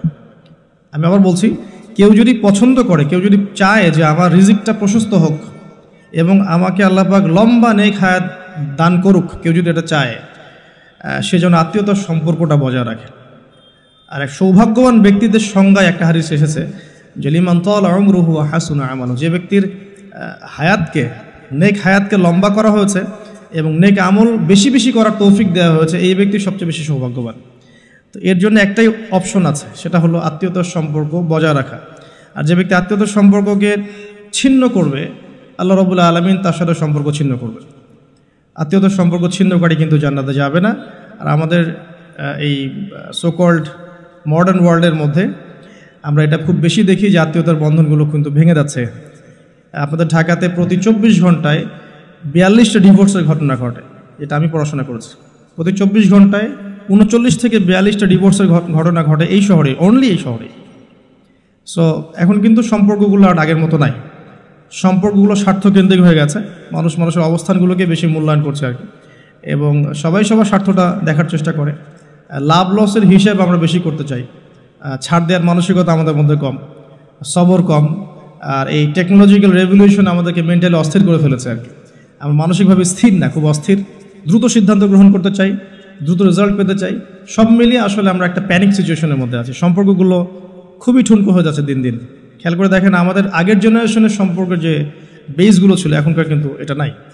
সো রমজান মাস সে উত্তম সময় পরিবার এবং আত্মীয়র মধ্যে একটা সম্পর্কে বন্ড তৈরি করে, স্পেশালি ঈদের হাদিয়া পাঠানো, জামা বা কাপড় বা হাদিয়াগুলো গিফট পাঠানো। এতে করে দেখবেন যে একটা ভালোবাসার বন্ধন তৈরি হবে ইনশাআল্লাহ। মুসলিম সমাজের ঐক্যই সব কিছু, ঐক্য নাই মুসলিম সমাজের কিছুই নাই। আল্লাহ পাক আমাদেরকে বোঝার তৌফিক দেখ। রমজান মাসে একটা পয়েন্ট লিখেছে, আমি পরিবারকে টাইম দিবেন, অবশ্যই পরিবারকে টাইম দিবেন। আমরা যেটা করি মানি মেকিং মেশিনের মতো সকালে বের হই, রাত্রে বাসায় ঢুকি, এই কাজটা করবেন না। দুনিয়ার ব্যস্ততাকে কমিয়ে আনুন, যতটুকু রিজিকে আপনার হয়ে যায় অতটুকুতে সন্তুষ্ট থাকুন। পরিবারকে টাইম দেন, স্ত্রীকে সময় দেন, মাকে সময় দেন, বাবাকে সময় দেন, স্পেশালি বাসার ছোটদেরকে সময় দেন, বাচ্চাদেরকে সময় দেন, ছোট ভাই বোনদেরকে সময় দেন। তাদেরকে রমজানের রোজা রাখতে উৎসাহিত করেন, নিষেধ করবেন না যে না খেয়ে থাকলে অসুস্থ হয়ে যাবে, এমন হবে না। ওরা এনজয় করবে। দেখবেন ছোট্ট মেয়ে, তাকে বলবেন যে তুমি দুপুর পর্যন্ত না খেয়ে থাকো, তোমার একটা রোজা হবে। অ্যাটলিস্ট ও শিখলো যে কী হলো, আজকে কয়টা রোজা করেছে, আজকে 3টা করেছে, মানে 3বার ভাত খাইছে সে, তারা 3টা রোজা হয়েছে আজকে। দেখবেন ও পরের বছর ঠিকই একটা রোজা রেখে ফেলছে। আমরা যখন 5 বছর 7 বছর বয়স, তখনও কিন্তু আমরা রোজা রেখেছি। আমাদেরকে উৎসাহ দেওয়া হতো যে একটা রোজা রাখলে তোমাকে 500 টাকা দেওয়া হবে। 500 টাকা তখন অনেক কিছু, 500 টাকা অনেক কিছু। তোমাকে একটা রোজা রাখলে তোমাকে একটা খরগোশ কিনে দেওয়া হবে, এরকম আমাদেরকে অফার দেওয়া হতো। তোমাকে একটা কিছু ওই যে ছোট ছোট পাখি আছে, এই পাখিগুলো কিনে দেওয়া হবে যে রোজা থাকো। তো ছোটদেরকে উৎসাহিত করা উচিত, ছোটদেরকে আমরা উৎসাহিত করব, ডিসকারেজ করব না। ওরা পারবে ইনশাআল্লাহ, ওদের মধ্যেও সেই ক্ষমতা আছে। আস্তে আস্তে আস্তে দেখবেন যে ওরা করতে করতে শিখে ফেলবে ইনশাআল্লাহ। ছোটদেরকে রমজান মাসে আপনি হাতে করে হাত ধরে নিয়ে যাবেন মসজিদে, জামাতে নামাজ পড়ানোর জন্য নিয়ে যাবেন, 2-1 হলো, তারাবিতে নিয়ে যাবেন। ওরা খেলুক সেখানে, ওরা ওখানে গিয়ে দুষ্টামি করে, কোনো সমস্যা নাই। আমরা খুব ধমক দিই ওদেরকে, তাড়িয়ে দিই। এই কাজটা টোটালি একটা বাজে কাজ। এবং অন্য অন্য মুসলিম কান্ট্রির মসজিদগুলোতে গিয়ে দেখবেন তারা কিন্তু উৎসাহিত করে। ইভেন হারাম শরীফে গিয়ে দেখবেন এই মাতাফের পাশে যখন যে বিশাল যে ফ্লোর আছে, এখানে বাচ্চা কাচ্চারা অনেক জোরে জোরে দৌড়ায়, চকলেট খায়, বেলুন নিয়ে খেলে, ওখানে কত কি করে। আমরা নিজেরাও খেলেছি ওদের সাথে। তো পরিবেশটাই দেখে মনে হয় মাশাআল্লাহ ইসলামিক একটা রুহানিয়াত পরিবেশ, ইসলামী সংস্কৃতির পরিবেশ। সো আমরা মনে হয় বাচ্চাদের প্রতি বেশি জুলুম করে ফেলি আর কি। বাচ্চাদেরকে এত ধমক দেওয়া যাবে না, ওদেরকে সময় দিতে হবে, ওদেরকে রোজা রাখতে উৎসাহিত করা উচিত, গিফট দেওয়া উচিত, এবং ওদেরকে বোঝানো উচিত যে এগুলো আমরা করছি আল্লাহর জন্যে, আল্লাহকে চিনতে শেখানো উচিত। আমি লুকমান হাকিমের প্যারেন্টিং নিয়ে একটা লেকচার দিয়েছিলাম, ওখানে আপনারা দেখতে পারেন যে লুকমান আলাইহিস সালাম কীভাবে তার সন্তানকে উপদেশ দিচ্ছেন। তো ওভারঅল বাচ্চাদেরকে টাইম দেয়া এবং তাদেরকে উৎসাহিত করা আমার মনে হয় রমাজানের সৌন্দর্য আরও বৃদ্ধি করবে ইনশাআল্লাহ তাআলা।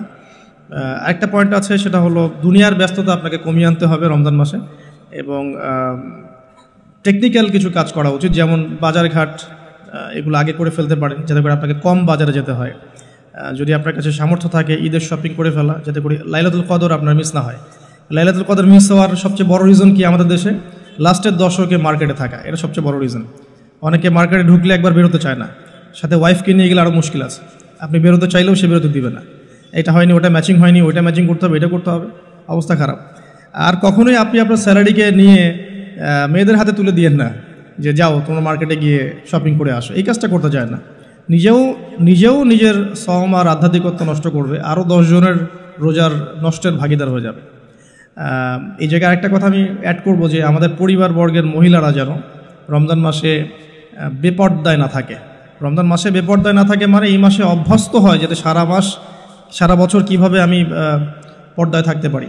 রমাদান মাসে খাস পর্দায় চলে আসা উচিত, তাদের বোরখাগুলোর পর্দাও ঠিক করা উচিত। আমি তো আসলে এই বিষয়ে বেশ কথা বলেছি। তাদের কথা, তাদের হাঁটা চলা, তাদের চোখের চাহনি, তাদের অঙ্গভঙ্গি, প্রতিটা বিষয়ের মধ্যেই পর্দা আছে। আসলে শুধুমাত্র কাপড়ের পর্দা বোঝানো হচ্ছে না এখানে। তাদের কথা, তাদের মেন্টালিটি, ওদের আচরণ, হাঁটা চলা, ওঠা বসা, চাহনি সব কিছুই পর্দার অন্তর্ভুক্ত। এই বিষয়টা আমাদের মা বোনদেরকে বুঝতে হবে যে পর্দা শুধুমাত্র পোশাকের নাম নয়, এটা একটা মানসিকতার নাম, যে আমি নিজের লজ্জাশীলতার প্রকাশ ঘটাবো, এটাই হচ্ছে পর্দা। এরপর তো একটা পোশাক লাগবেই, এবং সেটা হবে ঢিলে ঢালা পোশাক, এত বেশি টাইট ফিটিং না যে গায়ের কাঠামো বোঝা যায়, এত পাতলা নয় যে বাইরে থেকে ভিতরের অঙ্গ দেখা যায়, অমুসলিমদের সাথে সাদৃশ্যপূর্ণ নয়, এবং মেয়েরা ছেলেদের পোশাক পরতে পারবে না, যেটা আমাদের শহরে ফ্যামিলিস্ট রেভলিউশনের মাধ্যমে ছড়িয়ে গেছে। এবং এই শহরে চলে কিভাবে আমরা চোখের পর্দা করব, এটা একটা বড় চ্যালেঞ্জ। এবং এমন কেউ নাই যার ঘরে আসলে বাবা নাই, ভাই নাই, স্বামী নাই, থাকার পরেও যখন মেয়েরা বের হচ্ছে, তো বুঝতে হবে যে ব্যর্থতা আসলে আমাদের মধ্যেও আছে। তো আমরা রমজান মাসে আমাদের মা বোনদেরকে কন্ট্রোল করি, পর্দা শিখাই, এবং এটা ডিফিকাল্ট, কারণ মেয়েদেরকে কন্ট্রোল করা ডিফিকাল্ট। আপনি বেশি চাপ দিতে যায় না, তাহলে ভেঙে যাবে, আবার ছেড়ে দিলেও কিন্তু ওই অবস্থা থেকে যাবে। তো উত্তম নসিহতের মধ্য দিয়ে তাদেরকে দিনী পরিবেশের মধ্যে নিয়ে এসে দিনের কথাগুলো বোঝানো, বলা এবং পর্দার দিকে উৎসাহিত করা, স্পেশালি ওদেরকে বেশি বেশি মার্কেটে শপিং করতে না পাঠানো, এবং আপনার পুরো মাসের স্যালারিগুলোকে নিয়ে এসে একবারে হাতে গুঁজে দিয়ে রমজান মাসে যদি বলেন যে শপিং করে আসো, রোজার আধ্যাত্মিকতা থাকবে না। আল্লাহ পাক বোঝার তৌফিক দান করুন, আমিন। দুনিয়ার ব্যস্ততা কমিয়ে আনুন এবং পরকালীন কাজ বেশি বেশি করুন রমজান মাসে। আর দুটো কাজ আমি বলবো, একটা হচ্ছে ডেইলি সুন্নাহ। আমাদের প্রত্যেকটা দিন কিছু ডেইলি সুন্নাহ আছে, এই সুন্নাহগুলোতে অভ্যস্ত হওয়ার সবচেয়ে সেরা সময় হচ্ছে রমজান মাস। আমরা নর্মালি অনেক সময় ঘুমিয়ে পড়ি, রমজান মাসে ঘুমের আগে একটু সুন্নাহগুলো আমল করে ঘুমাই। নর্মালি বাথরুমে যাই, রমজান মাসে চেষ্টা করি যে বাথরুমে যাওয়ার আগে পরে দোয়াগুলো শিখে ফেলি। নর্মালি আমরা খাওয়ার আগে আমরা পরে আমরা দোয়াগুলো শিখি। প্রতিটা কাজের কিন্তু দোয়া আছে, প্রতিটা কাজের সুন্নাহ পদ্ধতি আছে, এবং এই সুন্নাহগুলো শেখার জন্যে বাংলাদেশের প্রেক্ষাপটে সবচেয়ে বেস্ট প্ল্যাটফর্ম হচ্ছে তাবলিগ জামাত প্ল্যাটফর্ম। এটা আমার মত, আমার সাথে অনেকে দ্বিমত করতে পারেন, আমি দ্বিমতকারীদের ব্যাপারে মোটেও চিন্তিত নই, এবং আমি সমালোচনা জবাব দেওয়ার ক্ষেত্রে খুব পটু নই, শুনতে আমি বেশি পছন্দ করি। কিন্তু আমার মত হচ্ছে তাদের সাথে যদি আপনি থাকেন 3 দিন 5 দিন 7 দিন একটু সময় দিয়ে আসেন, আপনি কিন্তু সুন্নাহগুলো শিখতে পারবেন, কোন কাজের কি সুন্নাহ। তারা খুবই রিস্ট্রিক্টলি এটাকে কিন্তু আপনার শেখায় এবং এটাকে মুখস্থ করিয়ে ফেলে। আমরা স্কুল লাইফে অনেক শিখেছি, কলেজ লাইফে আমরা সময় দিয়ে অনেক শিখেছি। এগুলো শেখানোর জন্য বেস্ট প্ল্যাটফর্ম আমার কাছে মনে হয়। সো এছাড়াও বইপত্র পাওয়া যায়, কিন্তু বইপত্র পড়ে আমরা যতটা শিখতে পারি সহচর্যে গিয়ে আরও বেশি শিখতে পারি। এই জন্য বলছি যে সময় দিতে পারেন 3 দিন, এতে করে আপনি সুন্নাহগুলো শিখতে পারবেন। আর একটা পয়েন্ট বলে আমি শেষ করতে চাই এই জায়গা থেকে, সেটা হলো রমাদান মাসের সবচেয়ে বড় বিষয়, সেটা সবচেয়ে মেজর, সবচেয়ে বড় বিষয়টা হচ্ছে এই মাসে কোরআন নাজিল হয়েছে। সো এই মাস মানেই কোরআন। আপনাকে এই মাসে অন্য বইপত্র পড়াও বন্ধ করে ফেলতে হবে। যদি আপনার এক্সাম থাকে সেটা আলাদা বিষয়, আপনি এক্সাম আছে, আপনি পড়ছেন, পরীক্ষা দিবেন, সেটা আলাদা বিষয়। আর দেখা যায় বেশি এক্সামগুলো এই মাসেই হয়ে যায়, খেলাধুলার সিজন এই মাসে হয়ে যায়, হ্যাঁ দেখবেন world cup cricket, world cup football, অমুক কাপ তমুক লিগ সব এই মাসেই হয়। এগুলো কাকতালীয়ভাবে হয় না আসলে। এই মাসেই দেখবেন যে ফিলিস্তিনের উপর হামলা হতে পারে, এই মাসে দেখবেন মুসলিমদের নির্যাতন বেড়ে যায়। এই মাসটাকে টার্গেট করা হয় আর কি। যাই হোক, এই মাসে বাজার বেড়ে যায়, বাজারের দাম, জিনিসপত্রের দাম বেড়ে যায়, সিন্ডিকেট বেড়ে যায়, নিত্য প্রয়োজনীয় দাম বেড়ে যায়। এই মাসটাকে কেন্দ্র করে অনেক শয়তানি কাজও হয়ে যায়, কারণ শয়তান তো জানে যে এই মাসে তো আমি লক থাকবো। তো এই মাস আসার আগে আমাকে কাজগুলো পুরো প্ল্যানিংভাবে করে ফেলা উচিত, যাতে করে আমি লক থাকলেও সিস্টেম চলতে থাকে। আসলে তাই হয় আর কি, বিষয়টা এমনই থাকে। যাই হোক, রমজান মাস মানেই কোরআন। তো এই মাসে কোরআনকে সময় দিতে হবে আপনাকে টোটালি ডিভোটেড হতে হবে কোরআনের প্রতি। আমি কয়েকটা ক্লাসিফিকেশন বলে দিই যে যারা কোরআন পড়তেই জানেন না, একদমই পড়তে জানেন না, তাদের জন্য এই মাসের টার্গেট হচ্ছে আমি 30 দিনে মিনিমাম কোরআন তেলাওয়াত করা শিখবো। অ্যাটলিস্ট তিলাওয়াত আপনি টার্গেট করেন যে আমার টার্গেট এই মাসে তিলাওয়াত শেখা। যারা তিলাওয়াত করতে জানেন তাদের টার্গেট এই মাসে একবার হিফজ করা, একবার রিডিং পড়া, জাস্ট একবার খতম দেওয়া, জাস্ট খতম। আপনি শুরু থেকে শেষ পর্যন্ত একবার খতম দিবেন। পার ডে আপনি একটা করে পারা তিলাওয়াত করবেন। যে তিলাওয়াত করতে পারে তার জন্য এটা, যে হিফজ করেছে তার জন্য এই মাসের টার্গেট হচ্ছে তাকে আবার পুরো হিফজটাকে এই মাসে চর্চা করতে হবে। এটা তার লেভেলটা একটু বেশি, লেভেল ওয়াইজ এক এক মানুষের যোগ্যতা এক এক রকম। কেউ তিলাওয়াত করতেই জানে না, তার টার্গেট হচ্ছে আমি এই মাসে তিলাওয়াত করা শিখবো। অনলাইনে হোক অফলাইনে হোক এনি হোক আপনাকে শিখতে হবে। অনলাইনে কোর্স করানো হচ্ছে, অনেকে করাচ্ছে, আপনারা যুক্ত হয়ে শিখেন। অফলাইনে শিখতে পারলে বেশি ভালো হয়। তারপরে যে তিলাওয়াত করতে জানে, ডেইলি একটা করে পারা পড়লে তার এক মাসে এক খতম হয়ে যাবে ইনশাআল্লাহ। যে হাফেজ, সে এই পুরো মাসটাতে কোরআনটাকে হিফজ করবে, আবার হিফজ করবে, চর্চা করবে, তারাবির নামাজ পড়াবে, দেখবেন তার হিফজটাকে সে আবার রিগেইন করতে পারবে।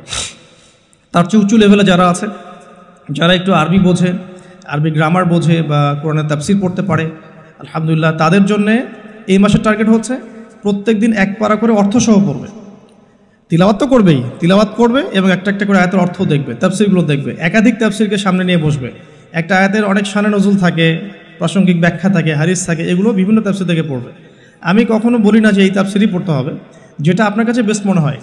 অনেকে জালালাইনকে বেস্ট মনে করেন, অনেকে ইবনে কাসিরকে বেস্ট মনে করেন, কেউ আছেন মারিফুল কোরআনকে ভালো মনে করেন। যার কাছে যেটা বেটার মনে হয় আপনি সেটাই নেন, বা একাধিক তাফসীর নেন, নিয়ে পার ডে প্রত্যেক রমাদান একটা করে পারা আপনি শেষ করেন। রোজা রেখে পড়েন, ইফতার করে পড়েন। একবারে পড়তে যদি আপনি বোর হয়ে যান তাহলে আপনি ভাগ করে নেন, আমি প্রথম 10 পৃষ্ঠা শেষ করব, তারপরে 10 পৃষ্ঠা শেষ করবো, এভাবে করেন। অ্যাটলিস্ট আপনি পুরো দিনে এক পারা শেষ করেন, ঘুমানোর আগে যেন এক পারা শেষ হয়। আল্লাহ পাক তৌফিক দান করুন, আমিন। আর এরপরে আমি বলবো যারা কোরআনের তিলাওয়াতে পারদর্শী, হিফজ করতে পারেন, মাশাআল্লাহ, অর্থ বোঝেন, এই মাসে তাদের দায়িত্ব আরও বেশি। তাদের দায়িত্ব হচ্ছে এই মাসে কোরআন মানুষকে শেখানো এবং মানুষকে কোরআনের মেসেজগুলো পৌঁছে দেয়া, দার্স দেয়া, কোরআন কেন্দ্রিক আলোচনা করা, কোরআনের হালাকাগুলো করা। এতে করে কোরআন সূরা ওয়াইজ মানুষকে শেখানো যাবে, মেসেজ পৌঁছে দেওয়া যাবে। আর একটা জিনিস আমাদের সবার উপরই দায়িত্ব, সেটা হলো কোরআনের শিক্ষাগুলোকে প্রচার করা, নিজের পরিবারে, মুসলিম অমুসলিম সবার মাঝেই এটাকে প্রচার করা। এতে করেই দেখবেন কোরআনের বিধিবিধানগুলো ইনশাআল্লাহ এমন একটা বিশ্ব আসবে যেখানে বাস্তবায়িত হবে ইনশাআল্লাহ আযজা ওয়া জাল। আর লাস্ট পয়েন্ট হচ্ছে শেষ দশকের লাইলাতুল কদর তালাশ করতে হবে। এই শেষ দশকটাকে কোনোভাবেই নষ্ট করা যাবে না, শপিংয়ের মাধ্যমে বা দুনিয়াবি কাজের মাধ্যমে কোনোভাবেই নষ্ট করা যাবে না। 27 রাতেই লাইলাতুল কদর হবে কোনো গ্যারান্টি নাই। 21, 23, 25, 27, 29 5টা রাতেই জাগতে হবে মিনিমাম। তারাবির নামাজ পড়বো অবশ্যই, এর সাথে সাথে শেষ রাত্রে উঠতে হবে। এই 5টা রাত ঘুমানোর কোনো সুযোগ নাই এবং পরিবারবর্গকে জাগাতে হবে। কিছু সাইন অ্যান্ড সিমটমস আছে, আপনি হয়তো দেখতে পারেন এই 10টা রাতের মধ্যে কোনো একটা বৃষ্টি হচ্ছে, ওয়েদার খুব সুন্দর, যদিও শহর কেন্দ্রিক জায়গায় বোঝাটা ডিফিকাল্ট। হ্যাঁ, সূর্যোদয়ের পর একটু আলোটা বেশি থাকতে পারে। এছাড়া মুমিন বুঝতে পারবে সেদিন ইবাদত করলে তার ভিতরে ইবাদতের স্বাদ বেশি পাবে। সে ওই রাতে চোখ দিয়ে পানি পড়বে, কারণ ওই রাতেই জিবরাইল আলাইহিস সালাম ফেরেশতাদেরকে নিয়ে নেমে আসেন এবং মুমিনদের জন্য দোয়া করতে থাকেন। তো লাইলাতুল কদর তালাশ করাটা সবচেয়ে বেশি ইম্পর্টেন্ট শেষ দশকে। এর জন্য সবচেয়ে ভালো পদ্ধতি হচ্ছে ইতিকাফ করা। যারা পসিবল হবে রমাদানের শেষ দশকে ইতিকাফ করতে পারেন, ইনশাআল্লাহ আযজা ওয়া জাল আশা করা যায় তারা লাইলাতুল কদর অবশ্যই পেয়ে যাবেন ইনশাআল্লাহ তাআলা। আমি অনেক কথা বললাম যেগুলো করার, আমি একটু রিভিউ করছি এবং আর 5টা মিনিট সময় নেব আমি। কিছু বিষয় আছে যেগুলো আবার করাও যাবে না। আমি প্রথম থেকে আবার একটু রিভিউ করছি যে এই রমাদান মাসের মূল উদ্দেশ্য হচ্ছে তাকওয়া অর্জন করা। এই তাকওয়া আমাদেরকে শক্তি দিবে, এই শক্তি দিয়ে আমরা কি করব, আল্লাহ পাকের দিনটাকে স্ট্যাবলিশ করব, এটা আমাদের মূল কাজ। এবং এই তিনটা জিনিস একসাথেই হয়েছে, কেবলা পরিবর্তন, নতুন জাতির উত্থান এবং আপনার রমাদানের সওমকে ফরজ করা, আর এই মাসেই কোরআন নাজিল হয়েছে, আবার এখানেই বদর হয়েছে। স্টার্টিং আমরা করব প্রথমত কিছু কাজের মধ্য দিয়ে। প্রথমত তারাবির সালাত, যে সালাতের আমরা কোয়ান্টিটির চাইতে কোয়ালিটিকে বেশি গুরুত্ব দেবো ইনশাআল্লাহ আযজা ওয়া জাল। এরপরে আমরা শেষ রাতের তাহাজ্জুদে অভ্যস্ত হওয়ার চেষ্টা করব ইনশাআল্লাহ, উইথ ফ্যামিলি যদি আরও ভালো হয়, পুরো ফ্যামিলির সাথে করা যায়। সাহরি এবং ইফতারে খাদ্যকে নিয়ন্ত্রণ করতে হবে এবং খাদ্য নিয়ন্ত্রণের মধ্য দিয়ে প্রবৃত্তিকে নিয়ন্ত্রণ করতে হবে। আর ম্যানুফ্যাকচার্ড ফুডগুলো ত্যাগ করে আমরা ঘরের হোমমেড ফুডগুলো খাওয়ার চেষ্টা করব। 5 ওয়াক্ত সালাত জামাতে আদায় করার চেষ্টা করব ইনশাআল্লাহ তাআলা। 5 ওয়াক্ত ফরজ নামাজের সাথে ডেইলি মিনিমাম 12 রাকাত সুন্নাহ আদায় করার চেষ্টা করতে হবে। বেশি বেশি দোয়া করা, সওম রাখা অবস্থায় দোয়ার জন্য আমি একটা বই সাজেস্ট করেছি, হিসনুল মুসলিম, এবং দোয়া করার আদব এবং দোয়া কবুলের সময়গুলো লক্ষ্য করে দোয়া করতে হবে। আল্লাহ তৌফিক দান করুন, আমিন। বেশি বেশি জিকির করব, চলতে ফিরতে অলওয়েজ জিকিরের উপর থাকবো, আজে বাজে কথা কম বলে সুবহানাল্লাহ, আলহামদুলিল্লাহ, আল্লাহু আকবার, লা ইলাহা ইল্লাল্লাহ এগুলো বেশি বেশি পড়ব। আমরা জ্যামটাকেও কাজে লাগাতে পারি সেটা বলেছি। এবং এমন এমন কথা এবং কাজের সময় নষ্ট করব না যেগুলো আমাদের মনের আধ্যাত্মিকত্ব নষ্ট করে দেয়। দুজন মুসলিম বসে কথাও বলি, দিন সংক্রান্ত কোনো কথা আলোচনা করলে কোনো সমস্যা হবে না ইনশাআল্লাহ। ইস্তেগফার করব ইনশাআল্লাহ বেশি বেশি করে, নিজের পাপকে লিস্ট আউট করতে পারি, ইন্ডিভিজুয়ালি ক্ষমা চাওয়া পাপের জন্যে, আমভাবে ক্ষমা চাওয়া, আর মানুষের সাথে জড়িত যে হকগুলো আছে এগুলোকে ফিরিয়ে দেওয়ার চেষ্টা করা। যদি না পারি ফিরিয়ে দিতে, তাহলে আল্লাহর কাছে আমার যে অপারগতা এটা প্রকাশ করা, যে আল্লাহ আমি চেষ্টা করেছি এরপরেও পারলাম না, আল্লাহ ওই ব্যক্তির তুমি কল্যাণ করে দিও বা মঙ্গল করে দিও, আমাকে মাফ করে দিও। এরপর আমরা জাকাতগুলো লিস্ট আউট করবো, জাকাতগুলোকে প্রদান করব। এটাকে সামগ্রিকভাবে আদায় করতে পারলে বেশি ভালো হয়, মসজিদ মাদ্রাসা বা সংগঠনগুলোর উদ্যোগে। আল্লাহ পাক তৌফিক এনায়েত করুন। বেশি বেশি নফল সাদাকা করব আমরা, স্পেশালি সাদাকাতুল ফিতর। রমাদান মাসের ঈদের